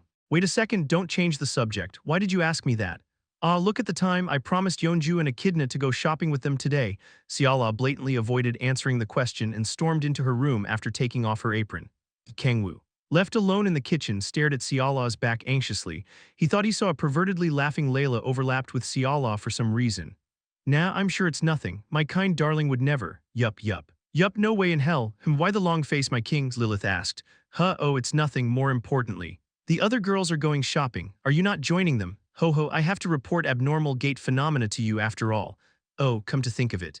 Kang-woo had yet to receive a report from Lilith today. All right, finish your report quickly and join them. He wanted to send her on her way right now, but he couldn't afford to miss a single day of checking every abnormal gate phenomena. Incidents always tend to happen in moments of negligence. Fufu, as you wish. My king, Lilith nodded as she handed Kang-woo the documents she prepared for today. He looked over it, but there didn't seem to be anything out of the ordinary today either, just then. Lilith narrowed her eyes as she was looking through the documents with Kang-woo and remarked, My king, there is one piece of information which has yet to be determined whether it is an abnormal gate phenomenon or not. What is it? Multiple casualties have occurred inside a B-rank gate in Daegu. So, players dying inside a gate was so common that it wasn't even worth reporting. Well, the state they were in is a little strange. The number of casualties for that gate is far higher than the average as well. It piqued Kang-woo's interest. Strange how? He asked. They were dried up like mummies. Dried up? Is it the work of some slime variant or a vampire? Yes. I hear they were nothing but skin and bones, Lilith answered. And that is not the end of it. What else? The victims are all male. Lilith continued calmly, even for mixed-gender parties. Only the men were kidnapped and killed. Kang-woo expressed, it was indeed suspicious. Wait, you're saying this isn't an abnormal gate phenomenon? Such a thing could only be described as one. Lilith nodded and answered. Whatever is causing this incident isn't coming out of the gate. Oh, Kang-woo more or less understood. Abnormal gate phenomena can only be detected once the otherworldly beings come out of the gate. Gates were like tunnels that linked Earth and the outer worlds. In other words, the otherworldly being couldn't be detected on Earth if they stayed in the tunnel. In that case, it's likely a monster that establishes a territory and doesn't come out of it. Kang-woo surmised, I agree, I see. Kang-woo narrowed his eyes and stroked his chin. If they're not coming out, then there's not much reason to investigate. There was no point in going out of their way to kill otherworldly beings that were not direct threats to Earth. They were already having difficulty tracing every otherworldly being that came out of gates. They did not have the manpower to dispatch to investigate beings that did not come out of gates. Lastly, Lilith sighed softly as if she couldn't comprehend it and continued. Unidentified corpses were discovered along with those of the players who entered the gate. An unidentified corpse? What the hell is that supposed to mean? Yes, there were several corpses with no record of them entering the gate. We tried matching their DNA and fingerprint with the database but couldn't identify any of them. Kang-woo remained silent. Players were obligated to register their DNA and fingerprint to acquire their ID from the Player Association. No. Even if they weren't players, all Korean citizens had their fingerprints registered in the government database. Could they be foreigners? No. Foreigners needed a corresponding license to enter a gate in Korea, and their identities were naturally recorded in the process. They could have faked their IDs and secretly entered the gate, but that wouldn't explain why there were so many unidentified corpses. I might as well check anyway. Any chance they were foreigners? Kang-woo asked. I have already searched through the international player database. No matches. Yeah. No way. Lilith didn't think of something so simple. In that case, if the corpse wasn't that of a Korean or a foreigner. My name is Kim Tae-ho. I am a 7-star apostle of Ishvalda. A memory popped up in Kang-woo's head, one of the people from another world whom Kang-woo met at the Temple of Truth. This deserves an investigation. Kang-woo remarked, as long as corpses of people from another world were discovered. He couldn't leave it be only because they weren't coming out of the gate. Shall I dispatch a team? Lilith asked. No, Kang-woo shook his head. He stood up and answered. I'll go. He was spending his days wasting away as he was sucked left and right like a stud horse. This was a great opportunity. I must say goodbye to my bum life. 1. Hanwoo beef has its own grading process like Japan's, a classification for Hanwoo. It ranges from 3 lowest to 1++ highest. Side story chapter 65, Den of the Night Demons part 2. You'll go, my king? Asked Lilith wide-eyed. Yup. Oh, Kang-woo answered. Wouldn't it be better to send an investigation team first? You're quite busy, aren't you? No, I'm not. I'm gonna die of boredom at this rate. My. Lilith expressed as if telling Kang-woo to stop with the nonsense. Aren't you working hard every night? Since when was being a stud horse my job? I mean, I can't deny it, considering what my days have been like lately. In any case, I'll take charge of the investigation. I think it's a little too beneath your pay grade. My king, Lilith was right, Kang-woo was the strongest person on Earth. He should naturally only take part in extinction-level events like the invasions from parasites or the Galactic Federation. Just like how the CEO didn't perform tasks normally left to an intern. Kang-woo did not usually take part in things far below his capabilities. But it's not like anything will change just from waiting around for something to happen. Kang-woo remarked he needed to jump into danger to hasten his body reconstruction. He had long since passed the point of it being hastened through training. Lilith groaned as she fell into thought. She sighed softly and stared at Kang-woo in worry. Haya, if you want to do it so badly. Then I can't stop you, but I don't want you to go by yourself. Considering what happened last time. I was never planning to. They had no idea what was lurking beyond the gate or how powerful they were. Kang-woo was not foolish enough to recklessly charge in with full trust in his strength. This is what I made a team for. Having two people was safer than one. And even safer if there were three. I'll go with Si-hun and Balrog. Kang-woo wondered if he should also take Han Seola, who had become as strong as Kim Si-hun. If I take Darling, she might get in the way of the investigation. The victims of the incident were all men. Kang-woo had no idea who the enemy was, but it was highly likely they would pay no attention to Seola. And it's been a while since the girls went out together. I don't want to ruin their fun. Seola, who was madly obsessed with Kang-woo, had separated from Kang-woo for the first time in a while to play with Cha Yeon-ju and Echidna. Kang-woo did not want to interfere with her unless she was truly needed. Si-hun probably can't make it. Lilith answered, HM, is he doing something else? Yes, I heard from Layla. What is he doing? I did not manage to get the details. Shall I contact her and find out? No. It's fine. Si-hun was the second in command of Guardians, meaning he was far busier than Kang-woo. If Si-hun can't come, I guess there's only one other candidate. Balrog. The son of a bitch, I guess it'll be just the two of us. It's been a while. Kang-woo chuckled and stood up. He loved spending time with his lovers but couldn't treat them as openly as he could with Balrog, who was closer to a friend than a subordinate. Right then, I'll go with Balrog. Understood, please be careful. And contact me if anything happens. Sure. Kang-woo said goodbye to Lilith as he left through the front door and headed to the elevator. Whoosh, whoosh, he went down to the underground floor and saw Balrog swinging his fists by himself. Kang-woo walked toward him as he waved. Training as soon as you wake up, he asked. Oh, good morning. My king, holy fuck, you reek of sweat. The stench of sweat attacked his nose as soon as he entered the training room. Gahahaha, it's the scent of a man, Balrog mentioned. Man my ass, any progress with your training? No. Not particularly. I'm not surprised. Balrog was too strong at this point to power up just from training, but it looks like you're working pretty hard despite that. Kang-woo remarked, I get restless if I'm doing nothing. Why don't you go somewhere nice with Yuri? Balrog laughed heartily and nodded. Gahaha, I will keep that in mind. He wiped himself with the custom-made giant towel and asked, that aside, what brings you here so early, if you have nothing to do? Go on a mission with me. A mission? Kang-woo concisely explained the suspicious phenomenon Lilith reported to him. Oh, a monster that only attacks men, just like a succubus. Don't even say that word in front of me. I'm getting nauseous just from hearing it. Hee, I was just joking. Don't even joke about that. I'm getting goosebumps. I still can't understand your beauty standards. My king, leaving everything aside. That woman Lilith is the most beautiful in the 9 hells. Halcyon is prettier in my eyes. Happy, Kurg, you unbelievable. What a disgusting statement. Balrog twisted around as he pulled on his hair in disbelief. Enough of that bullshit. Kang-woo remarked, I've been living in the world of humans for quite a while now, but I still cannot get used to their beauty standards. Oh, come to think of it. What's Halcyon been up to lately? Kang-woo did not remember the last time he saw Halcyon. It was as if he had become irrelevant in a long-running novel. Halcyon is in hibernation, Balrog answered. Hibernation. Yes. Since he's a demonic beast. When will it end? Who knows, the hibernation period is different for every demonic beast. Why didn't you say anything? I would have visited him before he hibernated if I'd known. Halcyon asked me not to tell you anything. He did, yes, he said he had something to tell you once he came out of hibernation. All right, anyway. Are you coming? How could I ever disobey you? Balrog remarked. Good, Kang-woo nodded with a smile. Then get yourself cleaned up and turn into your human form. My human form? The victims were all human men. They might not approach you if you're in your true form. It's uncomfortable. But I understand. Balrog nodded as he entered the showers. This must be the B-rank gate, Kang-woo said. The gate wasn't too big, it was 3 meters tall at most. If Balrog were in his true form, he would have to duck to enter. If the entrance is only this big, it means the inside isn't that big either. Kang-woo wondered what kind of monster was wreaking havoc inside the gate. I guess I'll find out. He entered the gate with Balrog. It's quite dark. Balrog mentioned they were inside a long tunnel as if they were in an ant nest. Pink rocks embedded in the ceiling were emitting light, but it was so faint that they barely lit up the dark tunnel. Well, it doesn't matter to us. Demons could see as well in the dark as they could in the day. Right. You are, let's head deeper inside. They stopped the chit-chat and slowly walked through the tunnel.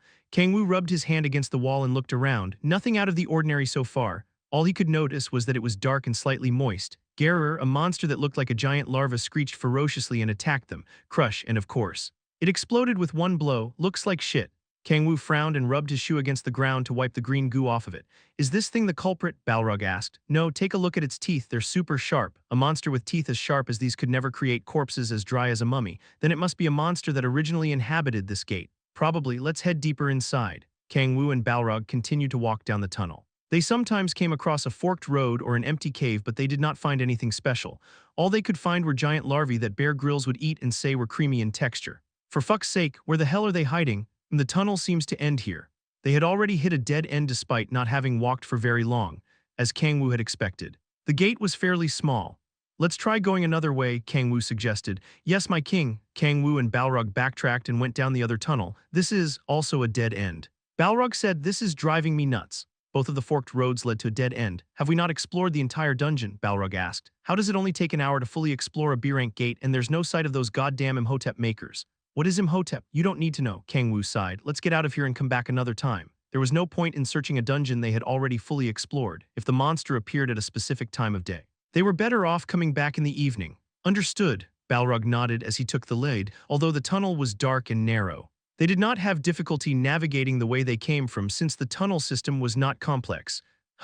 Around the 20-minute mark of their walking and looking around, Balrog suddenly stopped with his eyes widened. What is it? Kang-woo asked. My king, was this not where the entrance was?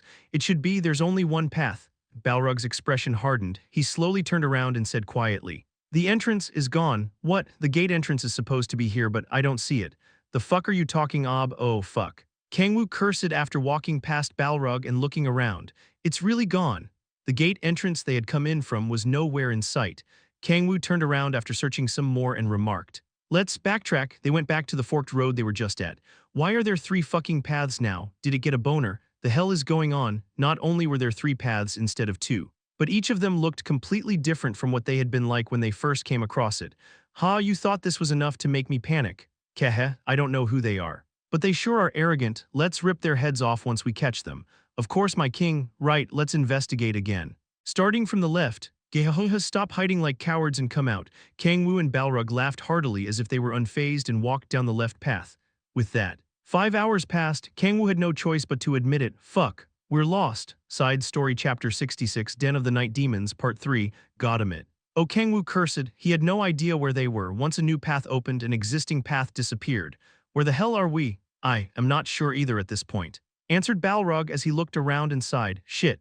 Kang-woo narrowed his eyes. The gate's structure was changing in real time. Was this a shifting maze? He had never heard of such a phenomenon. It seems we have no choice, Balrog said as his eyes gleamed, immense demonic energy gathering around his fist. We have to blow everything away. Tunnel and all. Wait. Kang-woo stopped Balrog as he was about to swing his fist. They would indeed be able to find their way once they destroyed everything. But there was one problem. They could run away. There would have been no point in coming here if the monster that turned the players into mummies escaped. Balrog groaned. Let's try walking for a little longer if we're still stuck after that. Just blow everything away. Understood. Balrog nodded and followed Kang-woo through the complexly entwined tunnel. Fuck, this is all your fault. Bullshit just then. They heard people arguing from the other side of the tunnel. Balrog, yes. My king. Kang-woo and Balrog headed to the source of the sound without hesitation. You sons of bitches. You bastards wanna go? Bring it on. They reached a cave about 100 meters wide where 2 factions, about 20 people in total, were in a standoff. They were glaring at one another in rage with their weapons out. This never would have happened if you sons of bitches weren't so greedy over the relic. We solved the puzzle first. Kang-woo didn't know what they were arguing about, but it was getting heated. Helia's fucking dildos. What did you say? Big words from Ishvalda's electric fucking fleshlights. Holy shit. Look at them go. Kang-woo couldn't help but chuckle as he watched the 2 factions fiercely cursing at each other. That aside, Ishvalda, he had heard the name before. That Kim Tae-ho guy or whatever his name was mentioned it. Kang-woo recalled the young man who introduced himself as a 7-star apostle of Ishvalda. He was one of the people from another Earth whom Kang-woo met back at the Temple of Truth. He used lightning infused with enough power that impressed even Kang-woo. That fucking troll. Kang-woo still got headaches from recalling how Kim Tae-ho had drawn the giant golden monkey Rajang's attention toward the group due to his carelessness. Were the unidentified corpses Lilith mentioned from their world? That seemed the most likely. They were also from Earth, but it was undoubtedly an outer world if compared to the Earth Kang-woo lived in. It was only natural their fingerprints or DNA weren't in any database. Ha, it seems words won't get us anywhere. Never intended to settle things with words from the beginning. I heard Ishvalda's apostles were evil, but I never expected it to be this bad. What did you say? Everyone knows you extort the residents of the tower's lower floors of their money. Ha, I can't believe I'm hearing this from someone who killed people to get information about this relic. Shut up, that was a fair trade. Bullshit, you call killing 5 people a fair trade. Where did you get that information from? Shit, what are we going to do now that we're stuck here? You can kiss getting out of here goodbye. Members of each faction were getting more and more worked up. I don't know what relic they're talking about, but Kang-woo could tell both factions were pieces of shit in their own right. I had a feeling that was the case for the Ishvalda group, since that fucking troll is a member. But I don't give a damn. He couldn't care less whether they extorted money from others or gained information by killing people. The important thing was that they had information about this place. If they didn't, they would never have said that they couldn't get out once they were stuck here. Kang-woo cleared his throat as he stepped forward. He spoke as respectfully as possible. Please stop fighting. Everyone, heya, who the hell is that brat? The members of both factions stared at Kang-woo.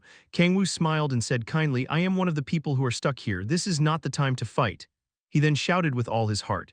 It is time for us to join forces and find a way out together. The expressions of the people staring at Kang-woo crumpled as they glared at him as if they couldn't comprehend what he was saying. They went back to glaring at each other and cursing.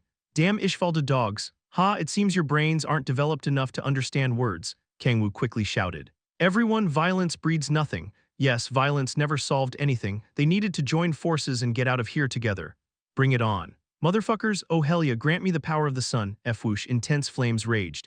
Take the judgment of Ishvalda, crackle, blue lightning on par with the flames sparked. Everyone, please stop fighting. Kurg die, bastards, boom, clang, the factions began fighting against each other. Clashing metal echoed throughout the cave as the flames and lightning raged. Everyone, please stop You cocksuckers, son of a bitch. These fucking bastards. Stop fucking fighting. A destructive impulse took over Kang-woo as a thin string keeping his sense of reason intact snapped. Bash, crunch, Kang-woo ran forward and dealt a low kick to the 2 nearest people fighting. Their legs bent at an unnatural angle and they screamed as they collapsed on the spot. What was that? The others stopped fighting and stared at Kang-woo wide-eyed. Kang-woo screamed ferociously as he charged at the people fighting. Why the fuck aren't you sons of bitches listening to me? He couldn't contain his fury. Kurg cough, G-A-M-M-Y-A. I fucking told you to stop fighting. Bash, crunch, crush. Kang-woo beat the shit out of everyone who entered his field of vision like a wolf in a flock of sheep. The sound of bones breaking echoed throughout the cave. Arg, I'm sore. What? I'm sore, cough. Speak clearly. Motherfucker, crunch, the man vomited blood as his ribs shattered. G-A-H-H-H, his screams filled the cave. Cough, cough, ga, now repeat after me, violence. It hurts, I'm gonna die. V-I-L-E-N-C. G-A-H-H, I'm sorry, please stop hitting me, V-violence. Is bad, I can't hear you. M-O-T-H-R-F-U-C-K-E-R-S, Kurg, erg, I-S-B-A-A-D. Again, violence is bad, V-I-L-E-N-C, is B-A-A-D. Then why the fuck were you fighting? Crunch, crack, he's dead. Who? Kang-woo caught his breath. He accidentally killed one of them, but it didn't matter. There are plenty more people I can ask. Kang-woo slowly turned around to see people looking up at him in pallor. Their eyes filled with terror. I knew it. There was nothing like illogical violence to instill fear into people, since Kang-woo engraved into their minds that he was insane. They wouldn't look down on him because of his young appearance. I will take care of the interrogation, my king, Balrog remarked as he approached. Kang-woo shook his head. No. It's okay, interrogations were best carried out by the source of the person they feared. Right then, attention. Everyone, Kang-woo clapped his hands together to gather their attention. Gasp, please spare us. The people bowed in fear just from Kang-woo clapping his hands together. Kang-woo smiled in satisfaction. Do you know where we are? Kang-woo asked a random person as he placed his foot on their fingers. I do, I can shouted a man as the pressure on his fingers grew stronger. Where are we? A space created by a demon. A demon. Kang-woo narrowed his eyes. A space created by a demon. Demons still exist, as far as he knew. Most demons from the 9 hells died in the battle between him and Baal. Even if some demons had survived, he was confused about why they would create a space on another Earth to kill people. The man trembled as he shouted. We've done nothing wrong, we simply entered a dungeon to find a relic, but those damn Ishvalda dogs activated a trap and, crush. Kang-woo pressed his foot down on the man's fingers without hesitation, bending them at an unnatural angle. G-A-H-H-H, I don't give a shit about who did what. So just stick to answering my questions. Gurg, I understand, the man cried as he held his broken fingers. To think a demon did this, it's quite hard to believe. Balrog expressed, yeah, was there a demon who could make spaces like this? I can't quite remember. Balrog fell into thought as he tilted his head. Kang-woo lightly kicked the collapsed man's hip. Do you know which demon made this space? He asked. Gurg, my fingers. For fuck's sake, you're outright ignoring my questions now. Are you? Eek, I'll talk, the man shouted as he smashed his head into the ground. Kang-woo clicked his tongue and waited for the man to answer. This place is called Den of the Night Demons. What? Chills went down Kang-woo's spine the moment he heard what this place was called. Wait a second, by night demons. You mean, he was reminded of a fear he did not want to even imagine. Yes, it is a space made by succubi to suck the life force of men. Kang-woo's eyes widened. He shouted from the bottom of his heart. What the fuck did you say? This is a den of succubi. His feet firmly planted on the ground began to shake uncontrollably. Side story chapter 67, Den of the Night Demons, part 4. Oh, Kang-woo groaned as he pulled on his hair. Intense fear that was permanently engraved in his mind took over him. He screamed as he twisted and turned. He trembled uncontrollably like a vibrator and foamed at the mouth. Succubi? Squelch. Kang-woo was reminded of the green tentacles covered in sticky mucus. He had seen the succubi that served Lilith a few times during his days in hell, just like Lilith. They were nightmarish creatures that had likely crawled out from the worst of nightmares. Imagining a den of such creatures sent shivers down Kang-woo's spine. That's correct. This is a space created by evil succubi. How many of them are there? Asked Kang-woo as he gulped. I'm not sure. The man fell into thought as his eyes darted around. Kang-woo raised his fist in silence. Wait. Please wait. The man turned back to look at the collapsed people as if begging for assistance. Another man who seemed to be his comrade quickly answered. And no one is certain about their exact numbers, but what? I heard that the Den of the Night Demons consists of at least 300 succubi. 300? Did you fucking say 300? Kang-woo was so shocked that his eyes were about to pop out of their sockets. Kang-woo fell to his knees as he screamed in terror. 300 succubi. I shouldn't have fucking come. I should have just lazed around at home with my darling. As I thought. It's dangerous outside. Kang-woo stepped back in pallor. Seeing a sliver of hope from seeing Kang-woo trembling in fear, the man who had been beaten by Kang-woo shouted. And now isn't the time to fight among ourselves. We have to join forces to escape from this den of succubi. A vein bulged from Kang-woo's forehead. Yeah, makes sense, Kang-woo answered. Alright, yup. It makes a whole lot of sense for me to beat your ass. You should have listened to me when you had the chance. Bash. Kang-woo kicked the man's stomach like a football. The man clenched his stomach and coughed up blood. Foo. Kang-woo sighed as he looked down at the convulsing man. Why you fucking brat? The man who had proudly revealed himself as an apostle of Helia earlier glared at Kang-woo as he bared his teeth. Fine, kill us. Motherfucker, we're gonna die here anyway, so it doesn't matter who kills us, whether it be you or the succubi. Alright, if you want to die so badly. I'll kill you. You'll follow us in death soon enough after once your life force is drained by the succubi, shouted the man as he acted calm despite being terrified. Kang-woo stopped in his tracks as he was walking toward the man. Draining life force. If this was a den of succubi like the men said, the succubi would come to them sooner or later to drain their life force. Kang-woo had seen the process of succubi draining their prey several times. They wrapped their prey with dozens of tentacles and brutally squeezed out their life force to the very last drop. He never wanted to see such a horrifying sight again. I could use these guys as bait. At the very least, it was not wise to kill them right away. 300 succubi, what a predicament, said Balrog anxiously as he approached. No. His voice was filled with anticipation rather than anxiety for some reason. My word, hundreds of those beautiful and lewd demons, I'm worried they might fall for my burly muscles. What the fuck are you talking about? Kang-woo's expression immediately crumpled. You have to agree. Don't you, my king? What should I do if those succubi fall for me and try to seduce me bare naked? Kill them all, obviously. 300 succubi trying to seduce us while bare naked. Fuck. I almost imagined it. Balrog exclaimed in shock. How could you say such a thing? Succubi are rare even in hell. To think you would even consider eradicating a paradise of 300 succubi. From his perspective, a den of succubi was nothing but a paradise made up of only beautiful women. Paradise my ass, Kang-woo shouted furiously. He felt nauseous just from imagining a gathering of those hideous tentacle monsters. Whatever the case, I have to get the fuck out of here fast. Kang-woo needed to find a way out before the succubi came to feast on their prey. Balrog. I'm destroying the tunnel. My king, they had no time to waste. The succubi could come to suck the life force out of the collapsed men at any second. Anything but succubi. Kang-woo could confidently face any other demon, but he couldn't even bear the sight of one hideous tentacle monster.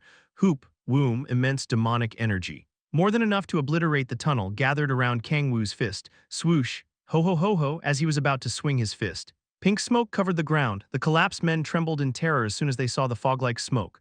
We're dead. The succubi are here. We're all gonna die. Chaos spread like poison. The apostles of Helia and Ishvalda screamed in fear. Fuck. Kang-woo also screamed in extreme fear as he pulled his hair among the apostles. It was too late to escape.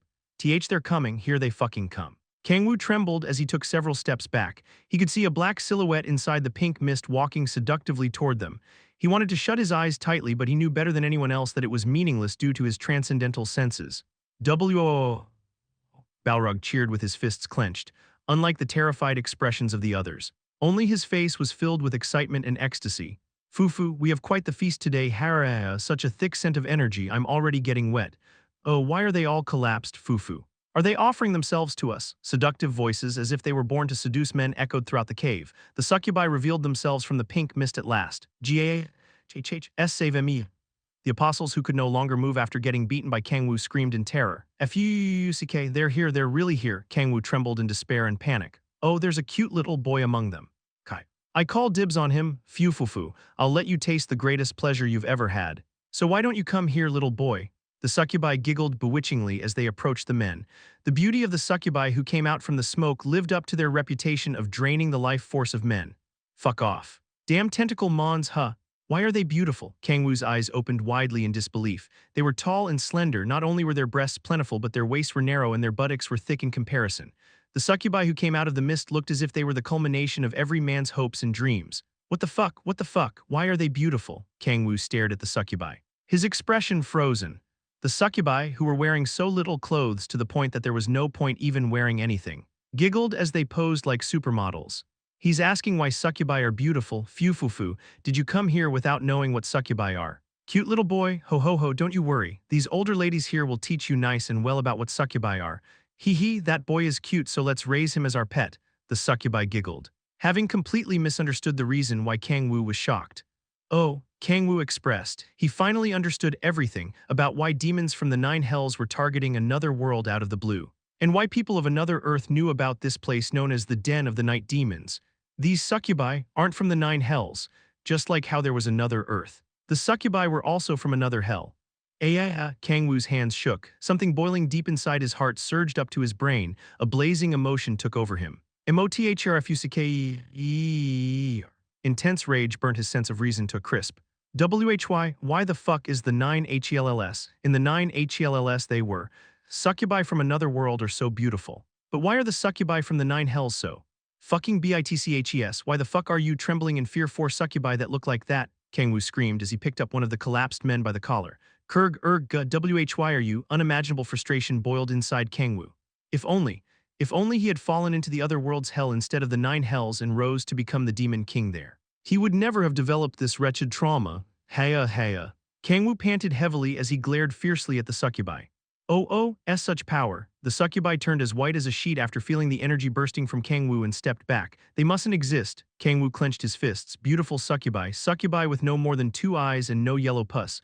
Succubi without tentacles, no. Those green wriggling trash. He refused to believe such beings existed. Beings like you cannot exist. No such beings can exist in this universe. I can't be the only one to experience such pain.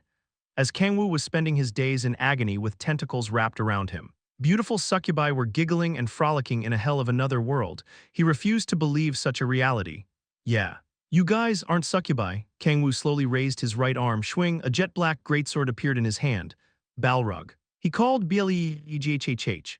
All Kang-woo got as a response was the sound of vomiting. Balrog's eyes were bloodshot as he puked so hard that he could even vomit out his intestines. He glared at the succubi. Succubi without tentacles. Balrog took off his pendant and glared ferociously at the succubi. How dare you call yourself succubi with such hideous forms? Boom, a muscle-bound red giant with eyes trembling with rage appeared out of nowhere. Beautiful succubi, hideous succubi, the voice of the 2 demons overlapped. Must not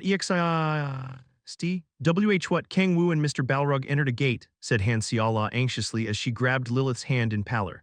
The king is with Balrog. So there's nothing you need to worry about. Besides, the king has regained much of his power. But Seala lowered her head with a dark expression. She recalled the sight of the unconscious Kang-woo after being attacked by Akkart's subordinate. She fell into thought for a while and then pushed back her chair as she stood up. I'm getting too worried. Unnai, please tell me where the gate that Kang-woo entered is. Seala clenched her fist, her eyes filled with determination. Side Story Chapter 68, Den of the Night Demons, Part 5. I refuse to accept it. I'm so fucking angry. Kang-woo and Balrog charged at the succubi in a blind rage for different reasons, but their goals were the same. Fuel was added to the raging flames of fury, setting their souls ablaze. What's up with them? Where did they even come from? The succubi stepped backward as they stared at Kang-woo and Balrog, charging at them while foaming at the mouth and tongues out. The thing that flustered them the most was Balrog, who returned to his true form after taking off his pendant. A demon. That human was a demon. NGH, be careful. Unai, he looks dangerous. Grahhh, Balrog bellowed. His swelling red muscles and 5-meter stature made him the embodiment of a killing machine. Ho, don't worry, a purple-haired succubus, slightly taller than the other succubi, stepped forward and sucked her finger erotically as she smiled.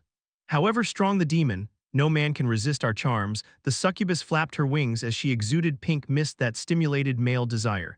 She elegantly walked toward Balrog as she lifted her clothes, which were but a black leather string.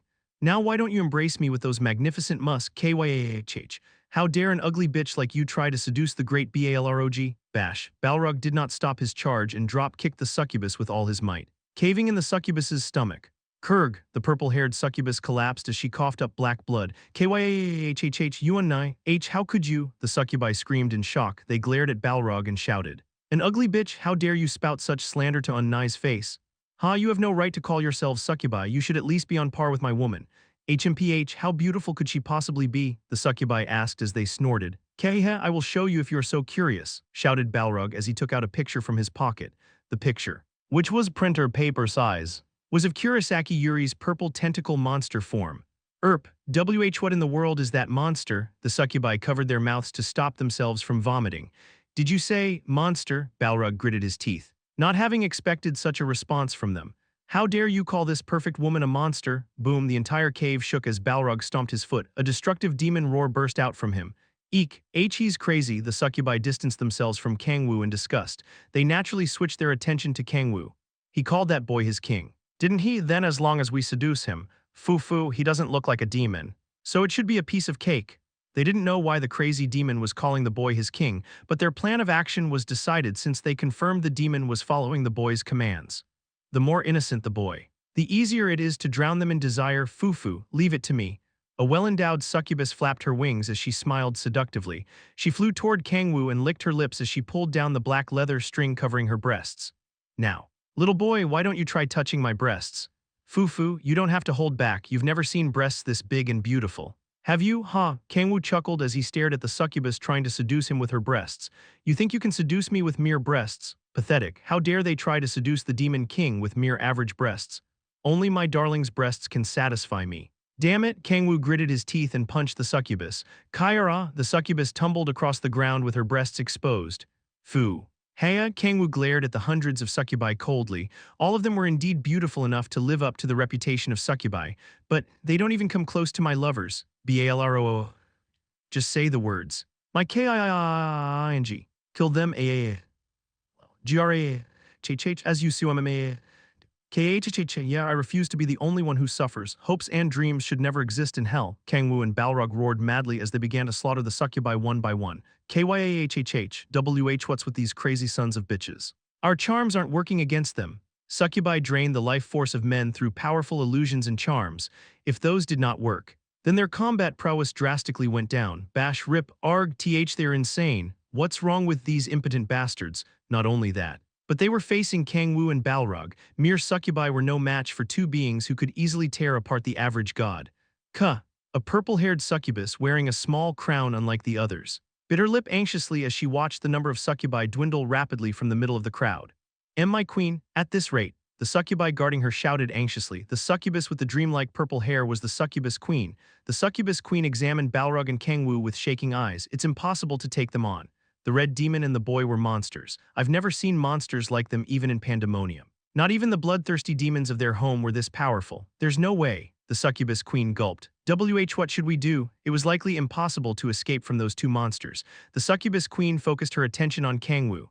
Our charms seem ineffective on that red muscle pig. But the boy reacted somewhat to the exposed breasts. The succubus queen gulped again. In that case, there was only one way to live. We surrender. She flew toward Kang-woo and bowed after taking off her clothes. Kang-woo, who had been slaughtering succubi with his sword, froze. Forgive us. We apologize for failing to recognize someone of exalted personage. Once the succubus queen surrendered, The other succubi also took off their clothes and bowed. The hell? Kang-woo stopped swinging his sword after being shown a strip show out of nowhere. Balrog also lowered his fists once Kang-woo stopped attacking. We will do everything you ask, please spare us, taking advantage of Kang-woo stopping his attack. The succubi began clinging to him. Hha, Kang-woo stuttered as he stepped back flusteredly. He was uninterested in women other than his darling and his other two lovers, but he couldn't help but be flustered by hundreds of bare-naked succubi clinging to him. What do you think we will serve you as our master if you spare us. We will become your slaves for the sole purpose of satisfying your desires. The succubi became even more assertive after seeing their attempts were effective. Not only were they bare naked, but they were also posing in various erotic ways. Holy shit, Kang-woo shouted in his head. He could feel his desires welling up from inside him as he witnessed the extraordinary sight. He was the Demon King, but he was also a healthy man. He couldn't stay unfazed when shown such a sight. Fu. Heya, Kang-woo closed his eyes and took deep breaths. I won't fall for them. His eyes full of passion slowly cooled down. The succubi were extraordinarily charming, but he had not one but 3 women to whom he had pledged his everlasting love. I won't give them any of my attention, I have my darling. Lilith and Yeonju. Kang-woo was already having trouble satisfying 3 women. Slaves aside, he physically couldn't satisfy anyone else when he was already being drained daily. But Kang-woo's eyes shone as he said, in that case, let me ask you a few questions. He had no reason to fall for their charms, but it was important to get useful information out of them. Oh, ask us anything. Fufu, what would you like to know about what our moans sound like in bed? No. Damn it, Kang-woo frowned. He stomped his foot and shook away the succubi clinging to him. Ong, I see you like to be rough. Shut the hell up, damn it, before I tear all of you to shreds. My question is, where did you come from? Pardon. Kang-woo glared at the succubus queen and asked, where the hell did you crawl out of to start devouring people? We're from Pandemonium. Pandemonium. Yes, I'm sure you've heard about it if you're also climbing the tower. Haven't you? The succubus queen seemed to believe Kang-woo and Balrog were residents of their world. Earth? Oh fuck, I guess that place is Earth too. Alright. Then how did you end up in this gate? Gate? What do you mean? Kang-woo clicked his tongue. I guess they don't know what gates are, if that was the case. It meant the succubi did not willingly come to occupy one of the gates of this Earth. Shit. The situation was worse than Kang-woo expected. It was different from the situation with the parasites and the Galactic Federation, who had intentionally crossed the gate to invade Earth. As for the succubi, forget invading Earth. They were not even aware of the gate, which means the invasion of our world by the world of these succubi and damn apostles has progressed much further than I expected. The 2 worlds had been linked through the gates despite the people of the other world having no intention of invading Kang-woo's world. Fuck. Kang-woo cursed as he snapped his fingers. A pile of rocks on the ground turned into a chair of the perfect size for him. Looks like this is gonna take a while. There was no need to rush. So it was best to get as much information from the succubi as possible. Kang-woo looked down at the bowing naked succubi and said, right then, first, tell me everything you know about this pandemonium. Side Story Chapter 69, Den of the Night Demons, Part 6. Is this the gate I was talking about? Flutter. A gorgeous woman with dark purple hair landed on the roof of a building as she flapped her 12 black wings. Jiggle, 2 giant hills shook despite her landing without even a sound. Kang-woo, Han Xiala looked down at the gate as she bit her lip anxiously. Lilith had said there was nothing to worry about, but it was not enough to make her uneasiness disappear. Am I being too obsessive? She knew her desire to monopolize Kang-woo was abnormally strong, but she couldn't hold it back despite knowing that. She felt like she was going insane just from the thought of Kang-woo being in possible danger. I should never have gone shopping. Xiala did not expect Kang-woo to enter a gate out of nowhere as she went shopping to buy daring clothes to surprise him. Kang-woo, Kang-woo, Kang-woo, Kang-woo, Kang-woo. Kang-woo, she exhaled heatedly and bit her lip. She wanted to embrace him with all her might and feel his warmth. I'm sure nothing's wrong. Yes, I know how strong he is. I'm sure he's fine. Yes, no. She gritted her teeth and persuaded herself. He has to be fine. Xiala's lifeless eyes focused on the gate. She knew there was nothing to worry about like Lilith mentioned. Kang-woo was not weak anymore. His powers had yet to return fully, but he was still one of the top 5 strongest on Earth. Not only that, he was with Balrog. Barely anything could endanger them as long as they were together. However, Xiala recalled Kang-woo collapsing at the swimming pool whenever she closed her eyes. The sight of him groaning in pain while unconscious was embedded in her head. The despairing memory was so painful she felt like she was being burned alive just thinking about it. Heya. Heya, her breathing grew labored and her lips dried up just from recalling the memory. Crackle, crackle, black lightning sparked between Xiala's 12 black wings. She slowly walked toward the small gate entrance not even 3 meters tall. Ba-dump. Ba-dump, her heart felt like it was about to explode just from the fact that she could reunite with Kang-woo soon. Her suffocating uneasiness disappeared before she had realized it and was replaced with ecstasy. She wanted to meet him this instant. She wanted to gently embrace, kiss him passionately, and whisper sweet love into his ear. Now, right now. As soon as possible, now. I can wait much longer. I'm going insane. Uinto su uinto hiju uintakasu. I love you, Kang-woo. I love you so much. I love you, Todeth. It will kill my if you disappear. My head will explode. Uintakalevrion. Uintod our them apart. Where you, Kang-woo. Wait just a little longer. Kang-woo, I'm coming. Your one and only darling is coming. Xiala giggled as she entered the gate. So, what you're saying is, Kang-woo clicked his tongue, this place has nothing to do with the 9 hells. 9 hells? What is that? Don't beat around the bush and answer the damn question. We're sorry, Kang-woo sighed, pandemonium. The other hell of the outer world had nothing to do with the 9 hells other than that demons also lived there. From what these succubi have told me, the demons there seem to be stronger than the ones in the 9 hells. It was hard to make an exact comparison since Kang-woo had not seen them with his own eyes but from their stories. The demons of the 9 hells sounded like errand boys for the school bullies who were the demons of pandemonium. It's hurting my pride a bit. Kang-woo felt highly unpleasant from hearing that the hell he had struggled to survive for 10 millennia was nothing compared to a different hell. It's hard to believe. Seeing how weak you guys are. Are you sure they're strong? Kang-woo asked the succubi. We're super weak when it comes to physical fighting. The demons of pandemonium are extremely powerful. They're laying low because they can't manifest into the physical realm. But once they do, not even the apostles on the tower's top floor will be a match for them. And how strong are they compared to me? Kang-woo asked. The succubi kept silent, although the demons of pandemonium were powerful. They were no match for the boy in front of them. Well, let's leave that aside for now. Kang-woo smirked and turned around. It was pointless to compare himself to regular demons in the first place. The demons of pandemonium might be strong enough to obliterate the demons of the 9 hells. But they were nothing but prey to Kang-woo. So those oh-so-great demons of pandemonium can't manifest into the physical realm at the moment, right? Kang-woo asked. Yes. But the situation has changed as of recently. It has. The hell does that mean? There used to be a powerful barrier that blocked manifestation into the physical realm. But it has thinned significantly as of late. That is why we created this space to hunt men. Kang-woo's eyes narrowed. Why does this sound familiar? It was similar to when the separation between Earth and the 9 hells thinned after the Law of Titans was damaged. Does it have to do with our world? Kang-woo was not sure. The Law of Titans was damaged for the Triad. Not the outer world that Kang-woo didn't even know the name of, so the demons have manifested and are causing chaos. And no, well, a few of them are of course. But most of them have likely manifested for other reasons. Other reasons? Yes, they are likely planning to discover powerful relics to grow their strength. The bickering apostles had mentioned something about a relic as well. What's a relic? Kang-woo asked. Pardon, you don't know what a relic is? The succubi stared at Kang-woo in disbelief. Kang-woo frowned slightly. What did I say earlier? We apologize, we'll only answer what we're asked. Goods. What's a relic? They are armaments with mystical powers created in the tower. They come in different shapes and forms and some are entirely formless. Something like an artifact maybe? No, not really. Since some of them are formless. The succubi mentioned the tower once again. What's this tower thing that you keep talking about? Kang-woo asked. The succubi remained silent as they stared at Kang-woo. Their eyes trembling in shock, they seemed to have figured out that Kang-woo was from a different world than them. Master. Are you, what did I say? And never mind. Kang-woo waited for an answer as he glared at the naked succubi. We don't know much about the Tower of Creation or who created it and for what purpose. All we know is that humans and demons alike try to climb it because they can acquire more powerful relics and wealth the higher you climb. How many floors are there? And no one knows how many floors the tower has. The division of upper and lower floors is just based on how many floors have been cleared thus far. How many floors have been cleared? We're not sure. We don't know much about the tower, we swear. Tisk. Kang-woo clicked his tongue and nodded. He could tell the succubi were not lying from their expressions filled with terror. Tower of Creation, huh? Kang-woo sighed deeply, his head hurting. It's just one fucking thing after another. Akkart. Pandemonium and now the Tower of Creation.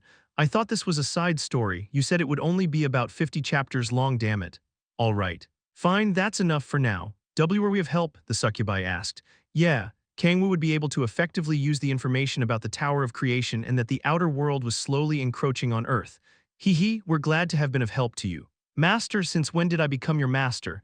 Do you have any other orders for us? We are willing to do anything for you. Master, you are free to do whatever you like to us. We will satisfy all of your desires. After tasting the hope of survival, the succubi clung to Kang-woo with sparkling eyes. Kang-woo's eyes burned passionately as naked women stuck to him, but he quickly regained his composure. Get the fuck off me. Eek, ngh, the succubi flinched and stepped back once Kang-woo glared at them fiercely. Balrog stepped forward and remarked, we got everything we need from them. I believe killing them is for the best. Please spare us. The succubi freaked out and bowed with their heads on the ground again. Wait a second. Kang-woo said as he stopped Balrog, they might be useful. since they had useful abilities. It wouldn't be bad to use them as analysts. Kang-woo remembered Lilith complaining about how there were too few people capable enough as analysts, and Kang-woo gulped as he stared at the succubi, although he was faithful to his lovers. He couldn't help but get adulterous emotions as a healthy man in front of over 100 naked, beautiful succubi. I have no intention of laying my hands on them. Though he would never dare to cheat on his precious lovers, but it's fine to look. Isn't it? Irresistible desire traveled down his back and throughout his body. He had no intention of doing anything indecent with the succubi, but couldn't help but think it was fine if it was only to stare at their attractive bodies as if they were made of every man's hopes and dreams. Seriously. Though when am I ever gonna have another chance like this? Kang-woo would never get another chance to freely stare at 100 nude bombshell beauties even if he were to live another 10 millennia. Then are we being spared? We'll do anything as long as you let us live. The succubi's desperate pleas echoed in Kang-woo's ear. He coughed and answered as calmly as possible. Right then first, take care of those guys on the ground. The apostles who Kang-woo beat senselessly were still groaning in the cave. They had heard the conversation between Kang-woo and the succubi, as long as their world continued to encroach on Earth. The apostles needed to be eliminated to eliminate unexpected variables. By dispose, you mean kill them. It's what you lured them here to do. Isn't it? The succubi had made a den here to suck the life force out of men.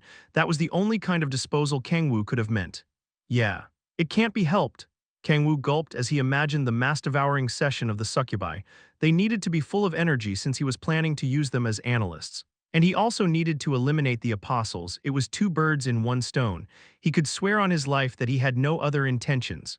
Understood. Foo-foo, we just have to suck the life force out of them. Right? The succubi smiled erotically and stood up. The feast of the night demons began. Arrrrrgh, let me go, help me. Hee, it won't hurt if you stop moving. You know, stay still, the succubi hummed as they drained the apostles' life force. Haha, succubi draining the life force of dozens of men was a rare sight. Kang-woo clenched his fists as he forced the corners of his mouth down with all his might. Isn't bad, no, to be honest. It's great, he would never see a sight as great as this again. Heh. Kang-woo suppressed his laughter as he watched the succubi devouring their prey. Just then, he heard a familiar voice. Kang-woo, he did not even have the time to comprehend the situation. He turned toward the voice that he should not be hearing there. He saw a black-winged angel, darling. There was no time to think. Kang-woo let his instincts take over. Herg, darling, he twisted and turned to make his clothes, which had been disheveled during the battle, into even worse shape. He hugged Siala and looked up at her with eyes filled with fear. What happened? Siala asked. Sniff, those evil succubi tried to. Kang-woo bit his lip and shouted. They tried to molest me. Siala's lifeless eyes focused on the succubi. Oh, the stunning black-winged angel said emotionlessly. I see. Side story chapter 70, Den of the Night Demons, part 7. What are you talking about? The succubi shouted in confusion. They had tried to molest Kang-woo, but none succeeded. Who is that woman? The succubi gulped as they stared at Han Siala, who was staring at them with lifeless eyes, and the 12 black wings on her back. Chills ran down their spine, their teeth clacked just from staring into the woman's blank eyes. A nauseating fear engulfed them each time the 12 black wings flapped. They could instinctively tell something was wrong. You, Master, we never molested you, we didn't even touch a hair on your body. Master, the succubi stared at Kang-woo desperately. Master, Siala, who was patting Kang-woo's head in her embrace, said calmly. Why are you calling Kang-woo your master? The succubi glanced at one another. The fear spreading throughout them died down slightly after hearing the woman's gentle voice. Unlike her terrifying eyes, they realized it was possible to get through to her. We have decided to serve Sir Kang-woo as our master because we admire his personality. We pledge ourselves to him. You are his wife. Correct, you may also order us to your liking, ma'am. The succubi approached Siala with a smile to prove they were innocent. Why are you calling Kang-woo your master? Pardon, like we said. We admire his personality. Why? Creak. Siala tilted her head like the head of a wooden doll being turned. Why? We are calling Kang-woo your master. We are calling Kang-woo your master. We are calling Kang-woo your master. We are calling Kang-woo your master. Eek. What's wrong with her? The succubi stepped back in pallor, but Siala stepped forward in response. Please. Tell me, why did Kang-woo, my only Kang-woo, become your master? He's not our master. We just called him that because we wanted to live. Why are you not answering me? Flutter. The black feathers of Siala's wings fell like snowflakes as she flapped them. This bitch is crazy. She's not right in the head. The succubi flew into the air in shock. Siala's blank eyes followed them. She asked as if she genuinely couldn't understand. How weird, why is no one answering me when I've been asking the same question so many times? We did answer. We just called that brat master because we didn't want to die. Again, Siala stomped her foot on the ground. She raised her right hand and anxiously bit her nails. No one's answering me. Why aren't they answering me? I've been asking the same question over and over and over and over and over and over again. She's seriously insane. Crack. Crack, blood poured from Siala's nails. I'm not asking much. Am I? I just want to know why you called Kang-woo your master. Isn't it a simple question to answer, so why aren't you answering me? Rumble, the entire cave shook. Darkness poured out of the 12 wings. Creating a small vortex, black feathers flew through the air as if dancing. Damn bitch, one of the succubi in the air charged at her to attack with her sharp nails. Siala easily grabbed the succubus' hand. NGH, the succubus tried to get away from Siala's grasp with all her might, but it was impossible since, in terms of power, Siala had surpassed xperrif. Damn it, let go of me, the succubus shouted. Siala stared at the succubus with blank eyes. She strongly flapped her wings and sprayed black powder on the succubus' hand that Siala was grabbing. HWH, what the hell is this? TSSSSSSS. The sound of hot oil on skin rang out as the succubus' hand rotted black. The succubus screamed as she saw her hand decaying rapidly. KYA? HHH, help me. What the hell is THII? It was a horrifying sight to see one's body decaying. The succubus could not feel pain likely because her nerves had also decayed, but the fear of her body decaying took over her mind. Ah, Siala smiled as she listened to the succubus' screams. You finally answered me, Siala giggled as she tightened her grip. The succubus' decayed arm broke as if breaking a small tree branch. The succubus' entire body decayed soon after as she collapsed. Siala tramped on the decayed succubus corpse. Foo-foo, she smiled as she scanned the terrified succubi. Right then. It's time for you all to answer as well. KYAHHHNOO. Hey, Kang-woo, right? Stop her, please. The sight was straight out of a horror film. The succubi screamed as they scattered to run away from Siala, who flew into the air to chase after them. Now, Siala remarked with a smile, please answer me. She flapped her wings aggressively, sending her black feathers flying like a snowstorm. TSSSSSSSSS, KYAHHMMYLE, MMYWNGS. The areas that were touched by the black feathers decayed black, arms, legs, wings. Heads, areas touched by the feathers turned into black mounds of flesh and fell to the ground. Thousands of feathers danced in the air every time Siala flapped her wings. The ground was filled with nothing but death. Save, thud. Thump, the succubi fell to the ground one after another. The beautiful predators who brutally drained men of their life force met their ends as dried up as their prey. Holy shit. Darling as strong as fuck. Kang-woo witnessed the inhumane massacre occurring in the cave with his mouth agape. He knew Siala's magic qualities turned into that of powerful curse magic after falling from grace. But he couldn't help but be shocked after witnessing the extent of her power. That aside, Kang-woo looked up at Siala, who was bursting into laughter each time she brutally murdered a succubus. This is seriously bad. He did not want to badmouth his precious darling, but he understood why the succubi were screaming in terror. That was how insane Siala was acting. She exuded so much madness that even Kang-woo was getting scared of her. She lost control again, no matter how furious she was after hearing Kang-woo was almost molested. This was crossing the line. It seemed like her occasional loss of control happened to overlap with the situation here. Darling, Kang-woo was the only one who could stop her when she was in this state. He flew up to her using the authority of the sky and hugged her from behind. Kang-woo, light gleamed from her lifeless eyes. Calm down. Darling, you're out of control right now. No, these demons tried to molest you. They deserve more than this. Siala answered quietly as her eyes glinted with madness. I will kill every last one of them. Kang-woo gulped anxiously. Most of the succubi had already died. He couldn't care less about whether the succubi were massacred or not, but he needed to calm Siala down. They tried. But I didn't let them, but your clothes were disheveled. They just ended up like this as I fought them. Oh, the light slowly returned to Siala's lifeless eyes. Then I guess you weren't molested. Of course not. Heya, after hearing that they molested you. Siala wiped her tears as she sighed in relief. I guess she thought I was molested for real, if that was the case. Kang-woo could understand how crazy she got. He would have done the same if Siala were violated by a random demon. Thinking of it that way, maybe Darling is calmer than me. If it were him, he might have destroyed the entire world that the demon inhabited out of fury. He understood Siala's actions after thinking about it in her shoes. There's no way I would do it with any other woman than you. Would I? What about Lilith Unnai and Yeoju? I mean. Ho, I'm joking. Haya, really. My mind went blank when I heard you were molested. Siala shed tears of relief after calming down a little. She gently caressed Kang-woo's cheek and asked in worry. Are you sure you're okay? I'm sure. That's a relief, Siala embraced Kang-woo. From now on, don't you dare go into a gate without telling me. Do you have any idea how worried I was? Sorry, I'm really sorry, whatever excuse he had. He was in the wrong for leaving without a word, after all. He had collapsed not long ago. Are you sure you're repenting? Siala asked. Of course, I'll tell you everything before I go from now on. Hey, Kang-woo, Xiala kissed Kang-woo in tears. Ah, B, but I won't forgive you right away, she clapped her hands together. Having thought of something as they were kissing. Fufu, you should naturally be punished if you did something wrong. Wouldn't you say, Acha, what kind of punishment? Kang-woo, Xiala embraced Kang-woo tightly with both arms to keep him from escaping and whispered in his ear, which one do you like more? Cats or dogs? Why are you asking something like that? Sea cats, I knew it, I thought you'd look better as a cat too. We're just talking about animals. Right, am I right? Hee hee, Kang-woo with cat ears. No, darling, please add a Naya at the end of your sentences, please. I don't want Naya.